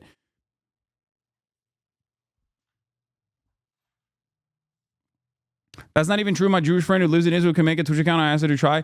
No, he'll explain it in a second. It's not like, I think it was like an oversight thing, but we'll continue. A month ago, because they also banned the others on that panel, which also led to calls that it was being racist against Middle Eastern voices. And then on top of that, Twitch permanently banned Sneeko, something that Klein felt was necessary if they wanted to tackle anti-Semitism seriously. And it also looks like the decision was in part taken because of pressure from the Anti-Defamation League, with the ADL even tweeting out a whole thread on this that started by saying... That's crazy. The Apartheid Defense League coming in hot to be like, we need to ban these Arab streamers. The Twitch staff today after becoming aware of several concerning incidents on the social media platform and or involving Twitch streamers in the past week, with them then going on to mention Frogan by name. And so with all this, we've seen Frogan not happy with her 30-day ban, saying 30-day ban for saying people like bottom of the barrel hummus, but other people get 2 weeks for advocating for the genocide of Palestinians. Got it. Or with that last part, a pretty obvious reference to Asmongold's ban. But with all of that said, like, that doesn't even bring us close to the end of all this. Right? Because after the ban of Frogan and others on that panel, many of whom were avid pro-Palestinian voices, content creators like Hasan Piker began to react in frustration. And in particular to a lot of these controversies being spread and encouraged by various subreddits and the creators associated with them, to which Hasan said, there is no winning in this battle. Okay? There is no winning in this battle. There's nothing you and I or this community or anyone can do. Nothing at all. This is precisely the reason why I just eat it every fucking day. Okay? For the past 12 months, this has been endless. Okay? When they can't get anything off of me and my statements, then they fucking turn around and, pick apart different statements from the chat. If they can't do that, they go after people that are also pro-Palestinian, but have smaller audiences. Hasan then went on to claim that many people's opinions are turned into a caricature of who they are. Like, for example, he says that Muslim people are often painted as anti-Semitic no matter what, and with that arguing that there isn't much he can do to change people's minds about it. There is nothing I can do. There is nothing I can do. All I can do is just take it. Just like all Capri Sun Poppy and Frogan and everyone else that's getting banned in this mass ban wave, that all they can do is take it. But then at almost the exact same time Hasan was making these statements on his stream, Klein was also streaming. With most of that criticizing Twitch for having an anti-Semitism problem, right? Talking about the recent unbans and criticizing people like Hasan for letting it become commonplace on Twitch. And among his problems with Hasan is that he's promoting this guy from Yemen who many think, Klein included. I'm not promoting this guy from Yemen, okay? If you ask me, a 19-year-old from Yemen has withstood genocide, I am going to say the truth.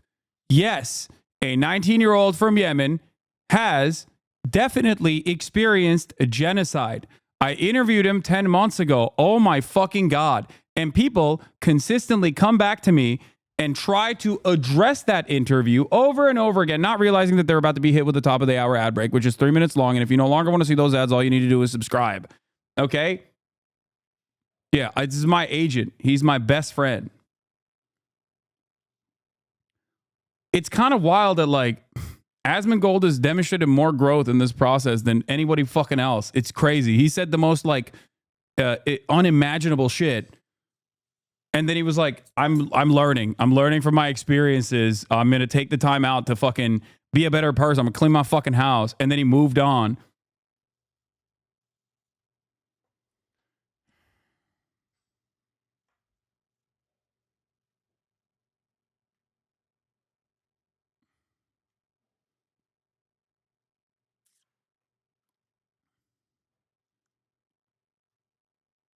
Anyway, here's the 3-minute ad break now. Subscribe if you no longer want to see that.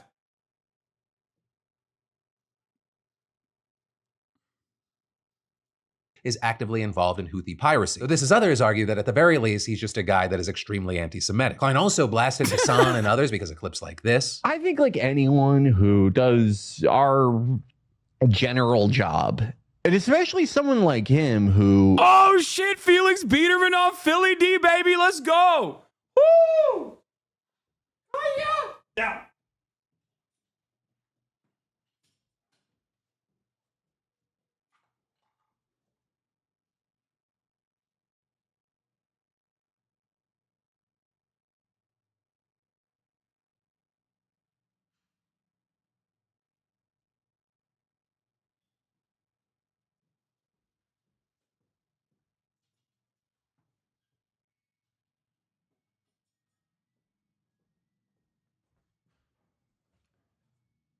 We made it, boys. We made it. We did it. I got to let Felix know. Oh, by the way, Felix Biederman, #1 anti-Semite, of course, Jewish himself, is going to be on the broadcast tomorrow, possibly to fucking clip farm a little bit more to get on Philly D again. Okay? Brace Belden says hello. Brace hit me up the other day and said that he was on a plane and there was a dude next to him sitting on the plane intently watching my stream. And he said he was a little freaked out by the process. And I was like, did he recognize who you are? And if the answer is no, then that means you have to come on the stream more frequently because it seems like you're fucking up. People don't know who you are. That's voice actor Felix Biederman to you, sir. Yes, famous from Disco Elysium, but more importantly, E1 Podcasts, sodas, Disney Pixar sodas.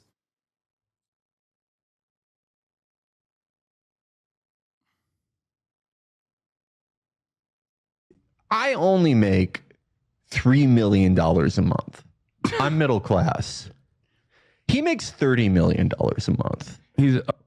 By the way, E got mad at you for not saying you had Tourette's when Felix said he was a very nervous guy. Wait, what?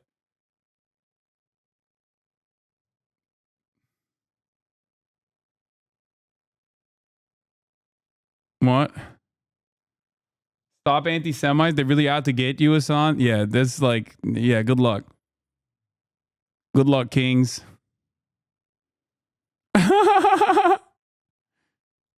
Stop anti-Semitism. Twitch CEO Dan Clancy has enabled anti-Semitism to spread like cancer on Twitch. His top revenue earner, Hasan Piker, is rumored to earn a 7-figure multi-million-dollar salary while pushing anti-Semitic pro-terror content under Dan Clancy's watch. California Police Department, please look into this. Report him to the FBI. What is this? Look at what this Arab Jew Anti-Semite. says about you. What? I mentioned Ethan Klein, Hassan Piker, and Twitch anti-Semitism. What is this? What is happening here? What? Rogan joking about someone getting PTSD's ground for permanent ban, cancellation, class list. What? I suspect that this is not going to. I don't know why you sent. Why do I click on every fucking link that dumbasses send me? I don't care about this. I don't know who the fuck this guy is. Okay, I'm sorry. No disrespect to that guy. I'm sure he has great opinions. All right. Ban who linked it? Yeah, I don't fucking. All right, let's finish upper this. middle class. And then I'm gonna He's get to upper middle class, and it's like we won the lottery. Why are you bitching about the? This motherfucker says you are rich, so why do you care about anti-Semitism? Also, like Hasan is fucking as rich, like probably as rich as I am. Let's be honest. He downplays his wealth. He gets like the same concurrent viewers as we do, and he collects all the money straight to. Wait, dog, that's crazy. What the fuck? First of all, I do not downplay my wealth at all. And secondly, no, we are not in the same category of wealth. That is wild.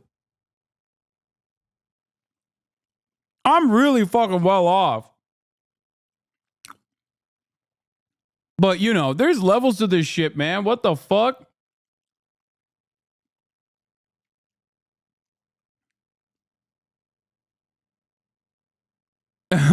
Like, what the fuck? Yeah, we're the same. We're the same level.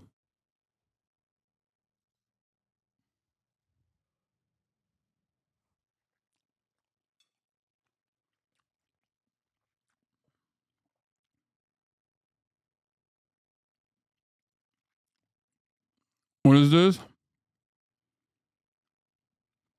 If this isn't the perfect distillation of incessant, petulant narcissism of Zionists who have been coddled their entire lives to the point where they think disagreement is worse than genocide, I don't know what it is. What a repulsive little worm. They're going to fucking say this is anti-Semitic, by the way. Like, people are immediately going to be like, that's anti-Semitic. You said a Jewish man is a worm. You said he's a Zionist. And I'm just letting you know, I'm sure that they've already fucking ran the table here. Felix's response, oh my God, this guy makes like $7 trillion a year selling Dora the Explorer clothes. Buy an F-16. You're so anxious, Christ.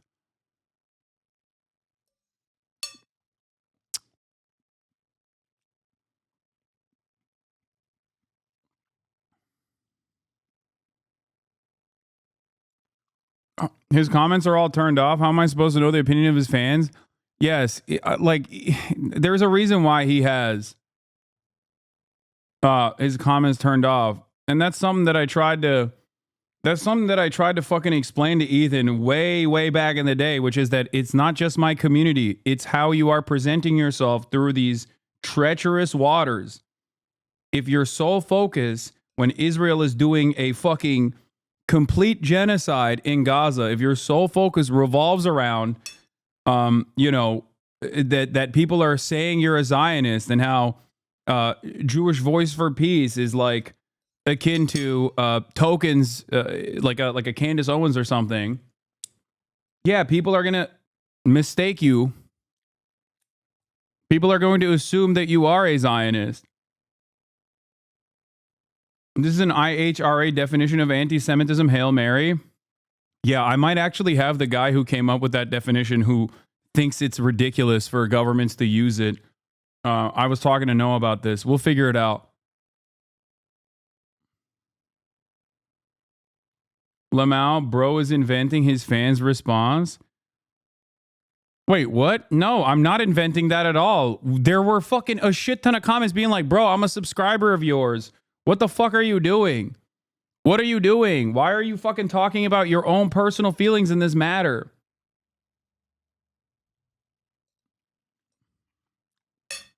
And then he fucking shut off all the comments from his chat. Not you, him. Oh.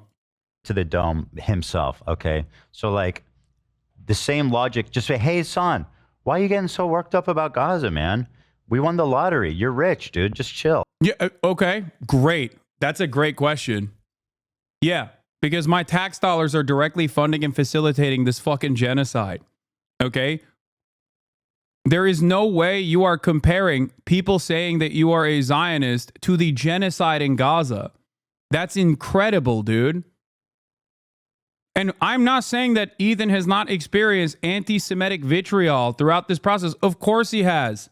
Non-fucking stop, as a matter of fact. There are plenty of garbanzo dipshits out there who have non-stop. He's experienced anti-Semitic attacks before Israel decided to do another endless siege on Gaza. Anti-Semitism is a permanent staple in America, okay? And there's never been a moment where I've considered that to be appropriate or acceptable. Garbanzo, yeah, like garbage, okay? Garbage.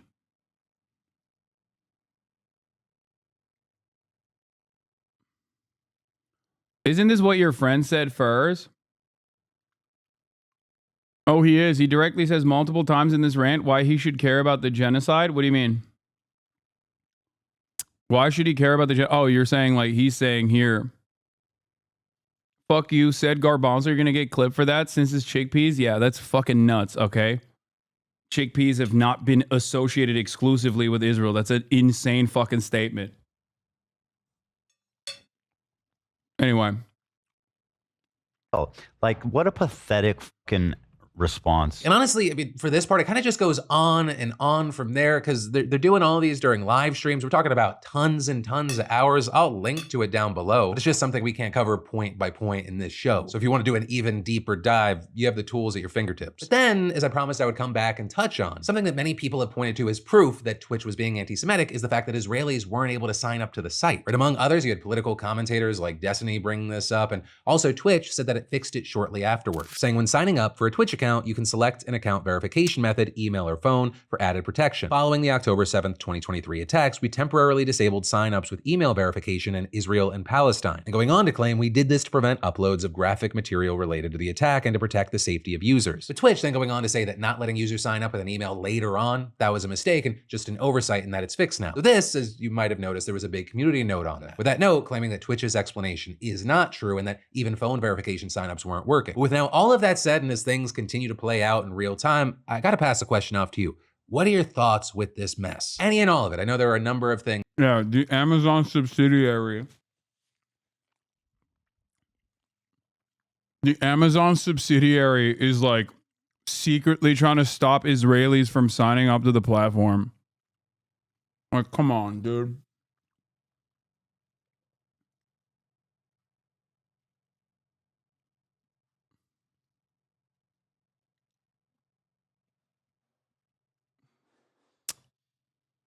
Yeah. Also, once again, Palestinian voices were also suppressed in that matter. Like, I'm sorry. It is like absolutely fucking insane for anyone to be like, yeah, an Amazon subsidiary by the name of Twitch is actually so pro-Palestinian that they're like doing nutty ass shit, like fucking banning Israelis from joining the platform. The premise is so insane. The company is so anti-Semitic that everyone who works there decided to block people from signing up in Israel. They thought no one would notice. Yeah. E's argument makes no sense. Imagine if your RG store was filled with posts from the Hamas Piker website instead of all that's happening in Gaza. That's the equivalent. They're trying so hard to make you look bad. I mean, it's fine. This isn't like that bad. The only thing that one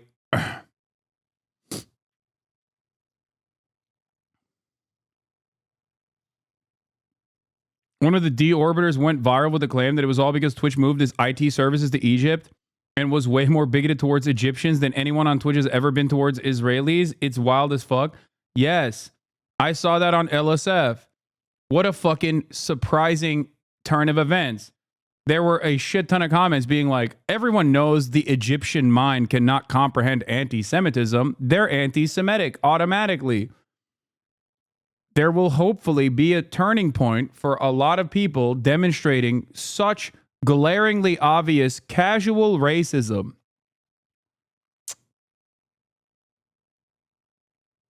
Like, it's fucking crazy.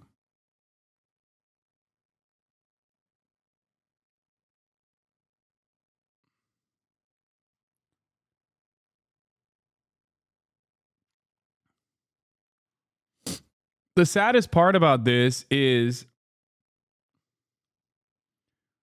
that, like, I think going down this fucking route, Ethan will continuously push more and more of his progressive fan base away, and will maybe in the short term, as long as he keeps shitting on me, fill that void with a lot of like anti-Hassan people. But him and I, in the broadest way possible, are more aligned on politics. Maybe we might have our disagreements here and there than all of those other people.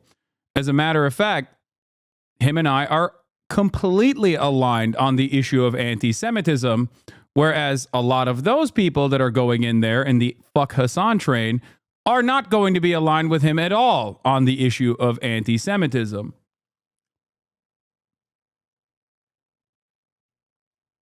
This is the rise and fall of toxic communities. Okay?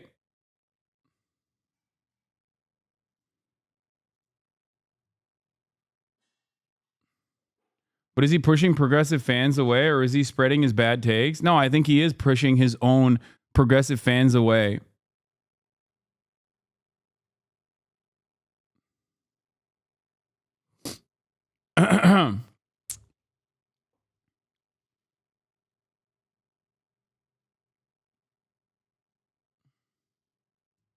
That's exactly it. You are being fed, both of you. Yeah, the difference, however, is that my perspective on any of these fucking matters has not changed. Like, some people in my fan base might have a different opinion now and therefore think like, oh, you used to be different and now you say this, but like, I've been very consistent on the issue of anti-Semitism, on the issue of Israel and Palestine, on the issue of Zionism. I have been incredibly fucking consistent.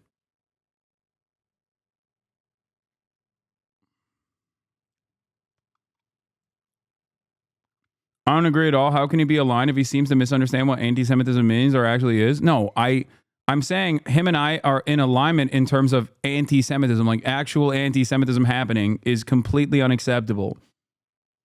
There is no fucking room for that. And I agree if that was what he was saying.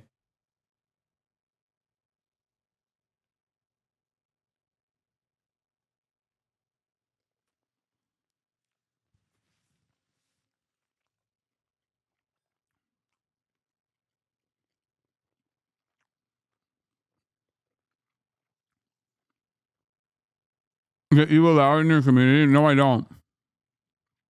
No, I don't. I never have, and I never will. I don't. If you think it's anti-Semitism for people to make up their own minds. Okay, but I read a Ynet article that says you support terrorism. Yeah, that was, I mean, not that shocking. It was more shocking that the Haaretz article said that. Because, like, they actually do have reputable journalists. You know, Ynet can be a little bit more biased, I think. Anyway. I never have, and I never will. Anti-Semitism is unacceptable, as are all other forms of bigotry. Okay? There's a difference between anti-Semitism and people coming to the assumption on their own volition that Ethan might be defending Israel a little bit and therefore might have some Zionist opinions because of the past 12 months of an ongoing genocide and his coverage on the matter, centering himself as he looks to ban prominent fucking pro-Palestinian voices off the platform with ridiculous smears that they are being anti-Semitic.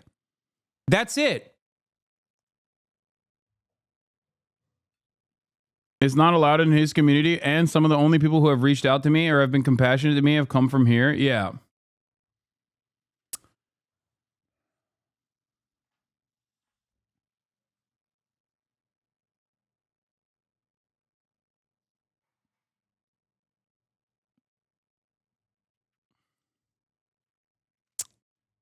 Hey, just wondering, do you think that Israel has a right to exist? No bad blood here, just wondering. And if people think that it shouldn't, is that anti-Semitic? First of all, in terms of like countries existing, America, Ireland, Canada, England, Germany, no country has like this blanket right to exist. I don't know what this means. Israel exists within the confines of Zionism. Israel only exists in reality as an apartheid state. So no, Israel cannot exist as an apartheid state. This does not mean that every single Jewish person that lives there has to be forcibly expelled, because that would be cruel. That would be violent. That would be, ironically, what Israel did to the Palestinians in its inception of its nation state in an act called the Nakba in 1948. Okay? Israel cannot exist as an ethno-nationalist state that occupies territory that dominates millions, tens of millions of Palestinians every fucking day.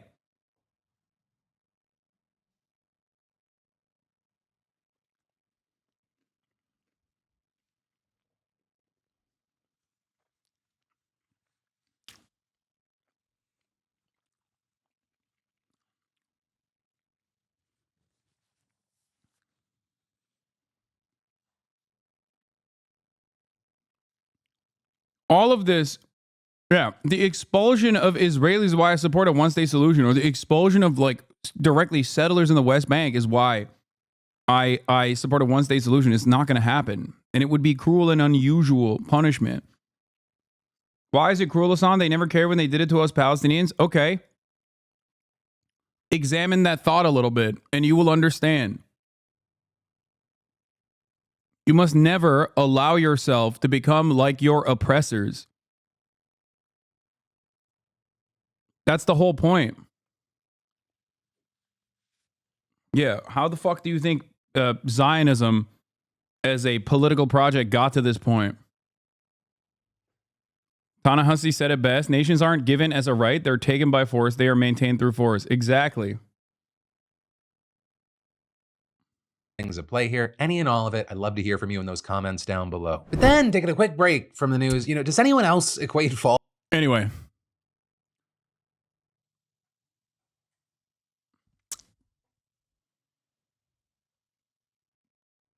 Yeah. The idea that I'm like anti-Semitic or allow anti-Semitism to exist in this community is literally no different than people saying I'm fucking transphobic. It's no different than people saying that I'm anti-black, okay? There are hours and hours and hours of commentary dedicated to this, tens of thousands of hours of commentary dedicated to all of these issues over the course of many, many fucking years, okay?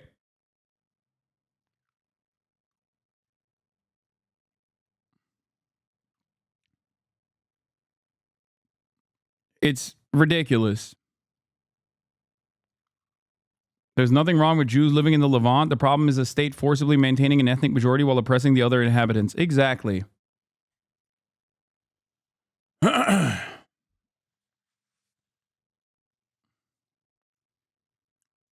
finish. Of interviews before Let's get back to the push. Her next. You're getting the Jeremy Corbyn treatment.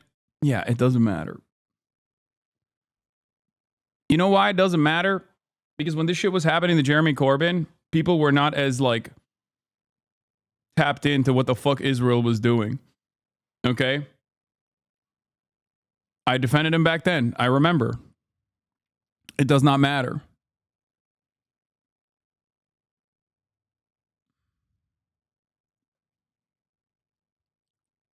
Like, look at this racist bullshit. Breaking. Internal Twitch chat shows platform moderators located in Egypt. With the rise of Jew hatred and terror promotion on Twitch, perhaps a US-based company needs to bring trust and safety back home. I'm sorry, I took a day off since I'll be working at TwitchCon this weekend. For user privacy, I can't comment on specifics. I will say that anything that would violate Twitch's hate speech or racism policy, please report timestamp and context. Our investigators will look into it. Our vendor is in Egypt, but I can tell you for a fact that they are escalating people who support terrorist groups, and we work with law enforcement for any threats made on our site. How fucking insane.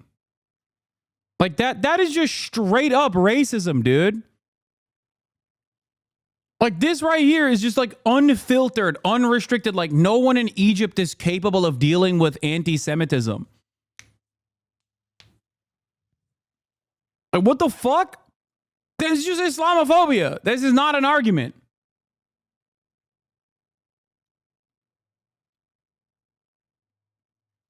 Like, oh, Egyptians are also terrorists. Like they can't deal with this shit. But no, you can't. God forbid you fucking mention that. Twitch literally stopped all Arab content creators from getting payouts before this happened in 2022 and like last year again. I don't even remember that, but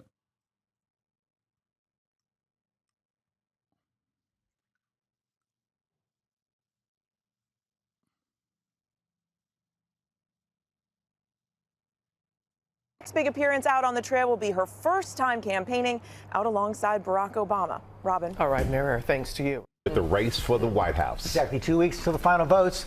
Our team has the latest on Vice President Harris and former President Trump. They've hit key battleground states. We're tracking the early voting in this tight race. Millions of Americans have already cast their ballots. Rachel Scott starts us off in North Carolina. Good morning, Rachel. George, good morning to you. Exactly 2 weeks to go. 37 states, including right here in North Carolina, have already started early voting. This is where the former president has a rally tonight. It's a must-win for his campaign. But in the final stretch, Donald Trump using increasingly incendiary rhetoric to attack Vice President Kamala Harris and still pushing false claims about the administration's response. this whole drama was literally started on a Loner Box stream where they just openly said they were trying to get you banned by making the Twitch thing go viral and brigading Twitch like totally out in the open. I mean, dude, if you see shit like that, log it. Talking about how to word tweets and lie about stuff to make you look as bad as possible. They told all the viewers to spam it to make it go viral. Yeah, just, you know, find it, send it to me. We'll analyze it. We'll look at it. Before they fucking delete that shit.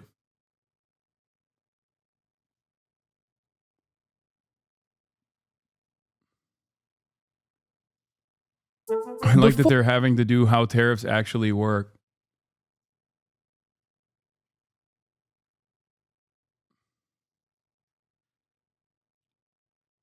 Well, at the time, it just seems like drama. No, dude, that is a coordinated effort to fucking falsely smear someone for speaking out against Israel's violence. It's a targeted, coordinated, brigaded campaign to fucking smear someone. Are you kidding me?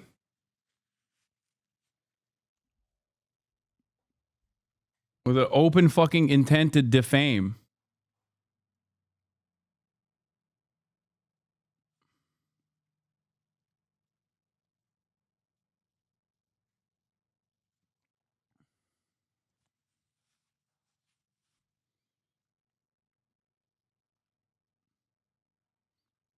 Does anyone have this link or not?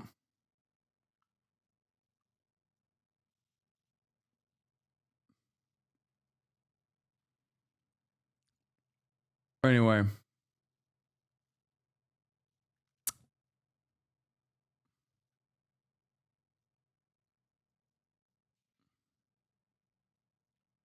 I mean, I'm sure they'll fucking delete it. Make your entire tweet about how they're blocking Palestinians, nothing about Israelis. Israelis can still use Twitch in your tweet, okay? Like you don't say that, but don't mention anything about Israelis. How would I word that? So this is what happened when a Palestinian sent me when a Palestinian okay. I'll help you with a tweet. Okay, so getting disturbing news. I have verified several disturbing reports that Twitch has systematically blocked all Palestinians from the West Bank to the Gaza Strip from being able to create accounts on Twitch. I don't know if that's true, though, because I think West Bank gets their internet from fucking Jordan. It's not a guarantee. Someone sent me this. They might, yeah. Hold on. I'll send you it, but I don't know. It's from the river to the sea. Do that, from the river to the sea. They're banning. Which... my favorite Houthi is live. Anne Frank is back. No shot, is he? Oh no, sorry. No, it's not. He has 105 viewers. He was for a second. I'm just gonna believe in myself. Okay. No. Come on, we can do this. We can do a good job.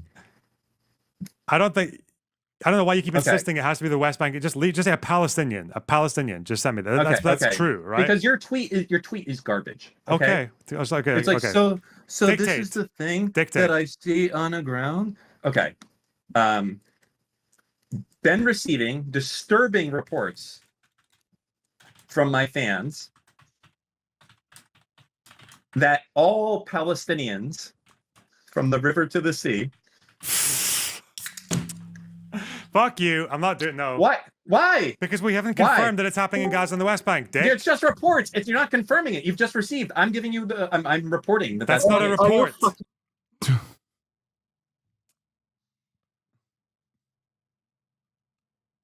That's funny, man. At the moment, they're trying to get you and Dan Clancy pulled in front of Congress to explain why the platform is anti-Semitic. Mass email campaigns to Congress people, prominent AIPAC members such as Illinois 10th District, Brad Schneider. I wish I was lying. I think if these guys don't stop, I can get the clip if you want. Yes, send it to me. If these guys don't stop, then like obviously like other legal avenues are probably going to be pursued. I'm not saying I'm going to do it. Like I don't give a shit enough, but like it's actually fucking ridiculous that like one man's personal vitriolic agenda, Destiny, being fucking upset that he's a fucking weirdo loser, has caused him to take it to this level.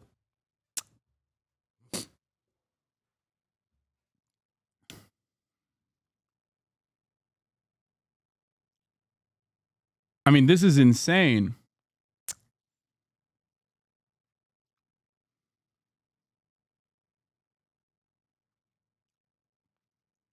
The reason he's doing this from the Palestinian POV is his whole brand is a reasonable defender of Palestine as an ardent Zionist. He's been attacking you and the Palestinians for years as a deorbiter.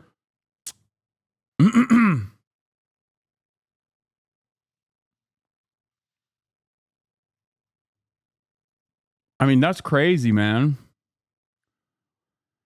Oh, it's such a strange thing to do. It's such a strange, like, it's such a genuinely strange thing to do. Just like find different content. I don't know why your content revolves around this. What is this?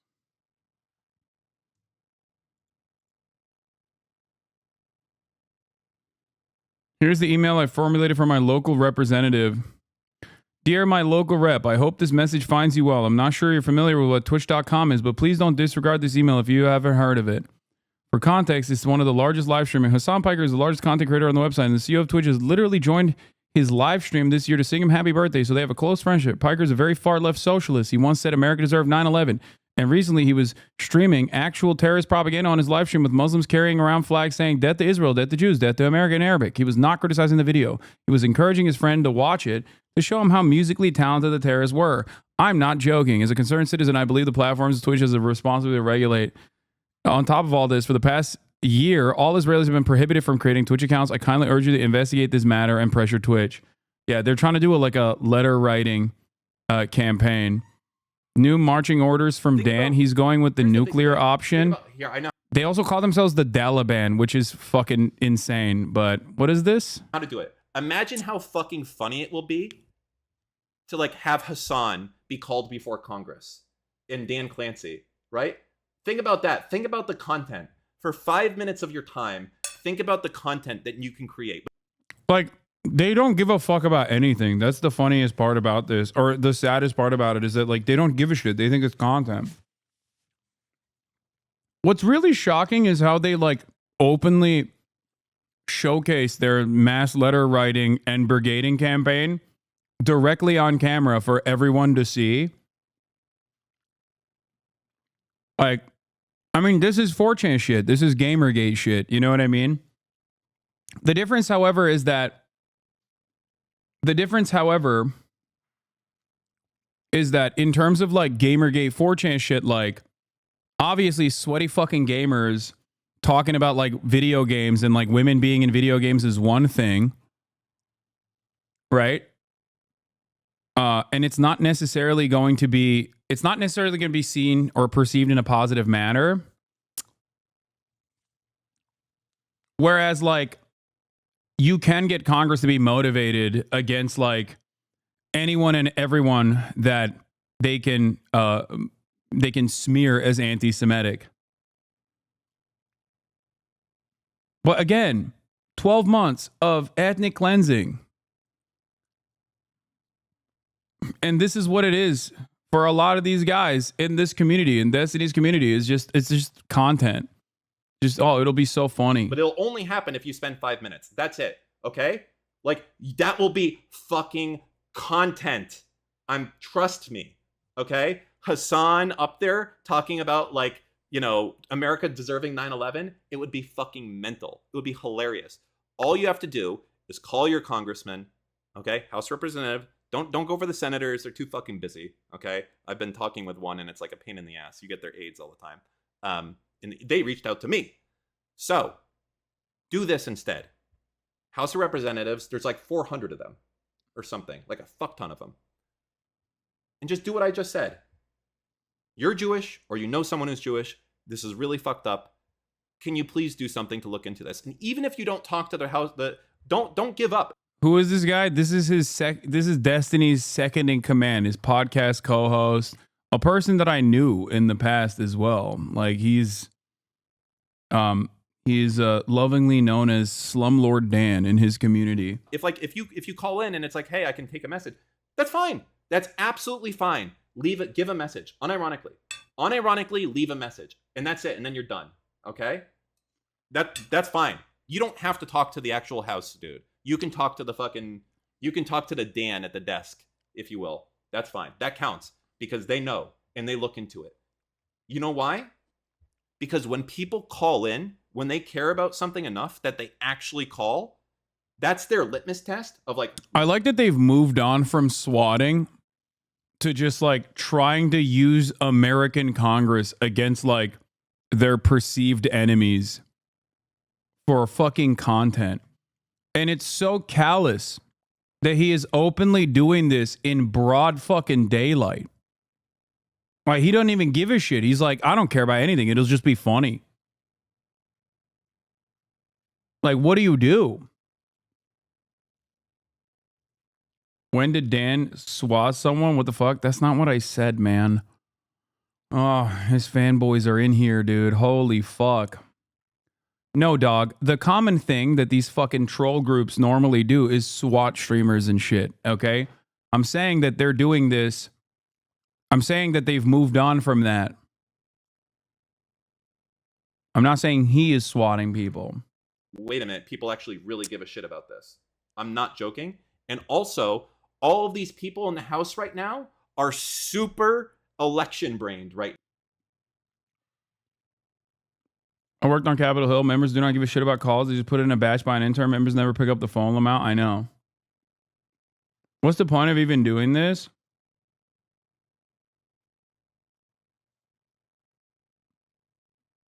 He claimed he played Dungeons & Dragons with you and regrets it. He says he used to respect you before Destiny radicalized him. He wears it like a badge of pride and not an ounce of self-awareness on how this looks pathetic. Jesus Christ. Like, that's crazy. If you fucking actually genuinely thought that I was being anti-Semitic, I don't think you would be this callous in your indifference. Like, regardless of the fact that I'm not, by the way. Oh, also, here's why he's doing this, apparently. Before anything happens, to show there's two things that need to happen. One, Frogan needs to be banned. That's like just an immediate thing. Not that I even give a fuck about Frogan, to say it again, but it's just so obviously apparent that if she doesn't get banned, that nobody gives a shit over there, right? Like that is the most obvious case in the entire world of someone breaking the terms of service. And yeah, it's a clear hate speech violation of a protected class of citizens too, because she's going after veterans, I think. Yeah. Yep. So yeah, it's multiple things. I agree. Right. Yeah. So if that doesn't happen, we know that there's no change at Twitch. So that's step one. Will that happen? Step two is they have to unban Steve. Like, because otherwise I don't. If they're able to unban Fresh and Fit and Sneeko, they can unban Steve. Well, they banned Fresh and Fit and Sneeko. That's crazy. Like he wants Destiny to be unbanned. Like those are the demands that they're making. Dude, how do you not fucking recognize that you're cynical, albeit somewhat successful, but not really, insane brigading and harassment initiative is literally proof that Destiny is not getting unbanned? Like, what the fuck? Like, how do these people... I have no way of changing Twitch's attitude on any of these things, for the record. But I'm a normal human being with a fucking brain who understands that, like, yeah, if people do this sort of shit, I'm certain that a major platform is not going to want them there. Like, this is an unhinged level of brigading. Why do they parrot that YouTube stream is better all day but still want to be unbanned from Twitch? I don't know. Yeah. It's cool, though, that, like,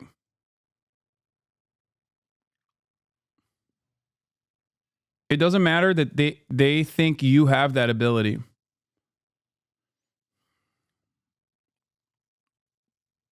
I think it's kind of wild that, like,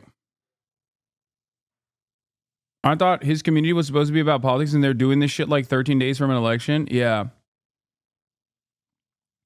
This is like a fucking whole ass adult too. I mean, so is Destiny. Like, him and Destiny both are just like fucking, what is like Destiny like 37 or some shit? This guy's probably in his fucking 40s. Like, what are you doing, man?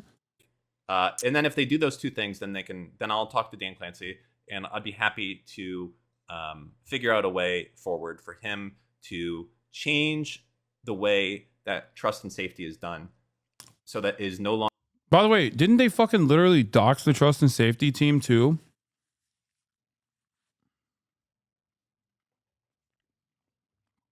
How do you not get angry as fuck when seeing all this insanity?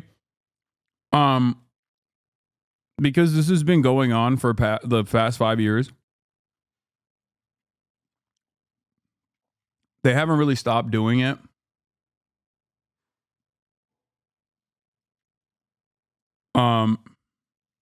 Bro is live reacting to you right now, calling you a pedo. The fuck?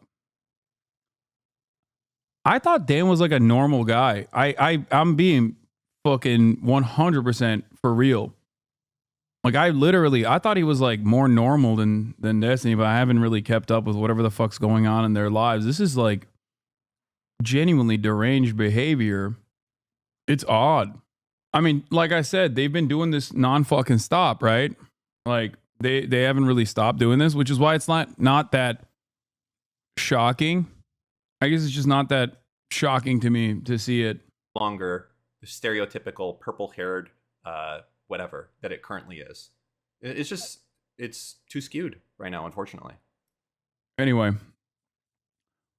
dude, I'm not gonna lie, and I will say this always, this is a genuine fucking firmly held commitment that I have to this. I hope these guys get better. Okay?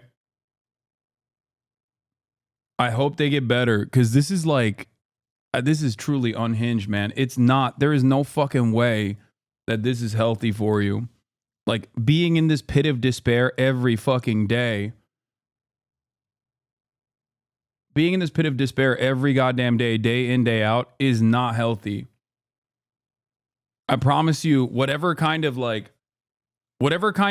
vengeance that you get out of me is not going to fix your life when you are this fucking toxically involved in mass harassment campaigns like this.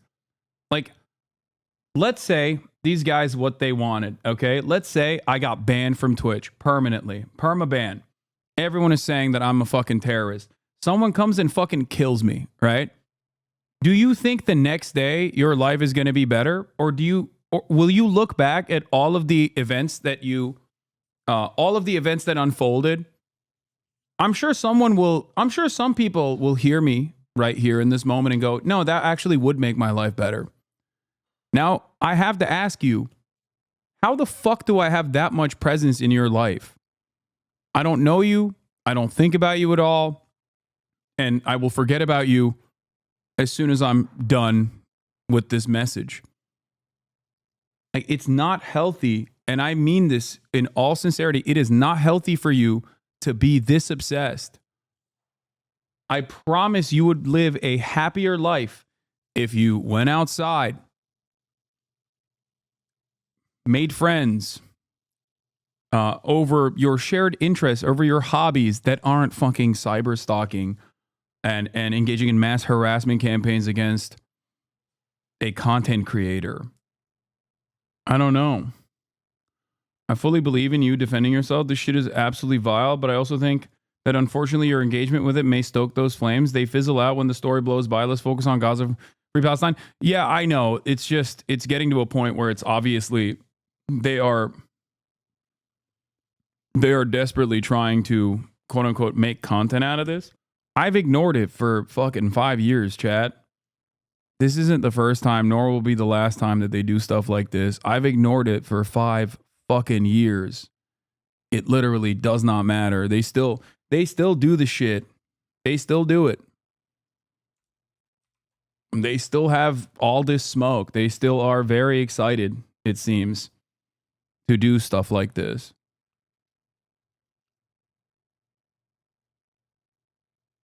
I don't even think it's about like whatever positions I advocate for, because I'm sure that there are certain things that they probably agree with me on, you know? It's literally just like personal vendetta. It's personal vendetta that also gives them clicks, gets them money, creates a sense of community. Like I can be like the moral compass, the major villain that they can, you know, launch all their attacks against, that unites all of these people. Anyway, it is what it is.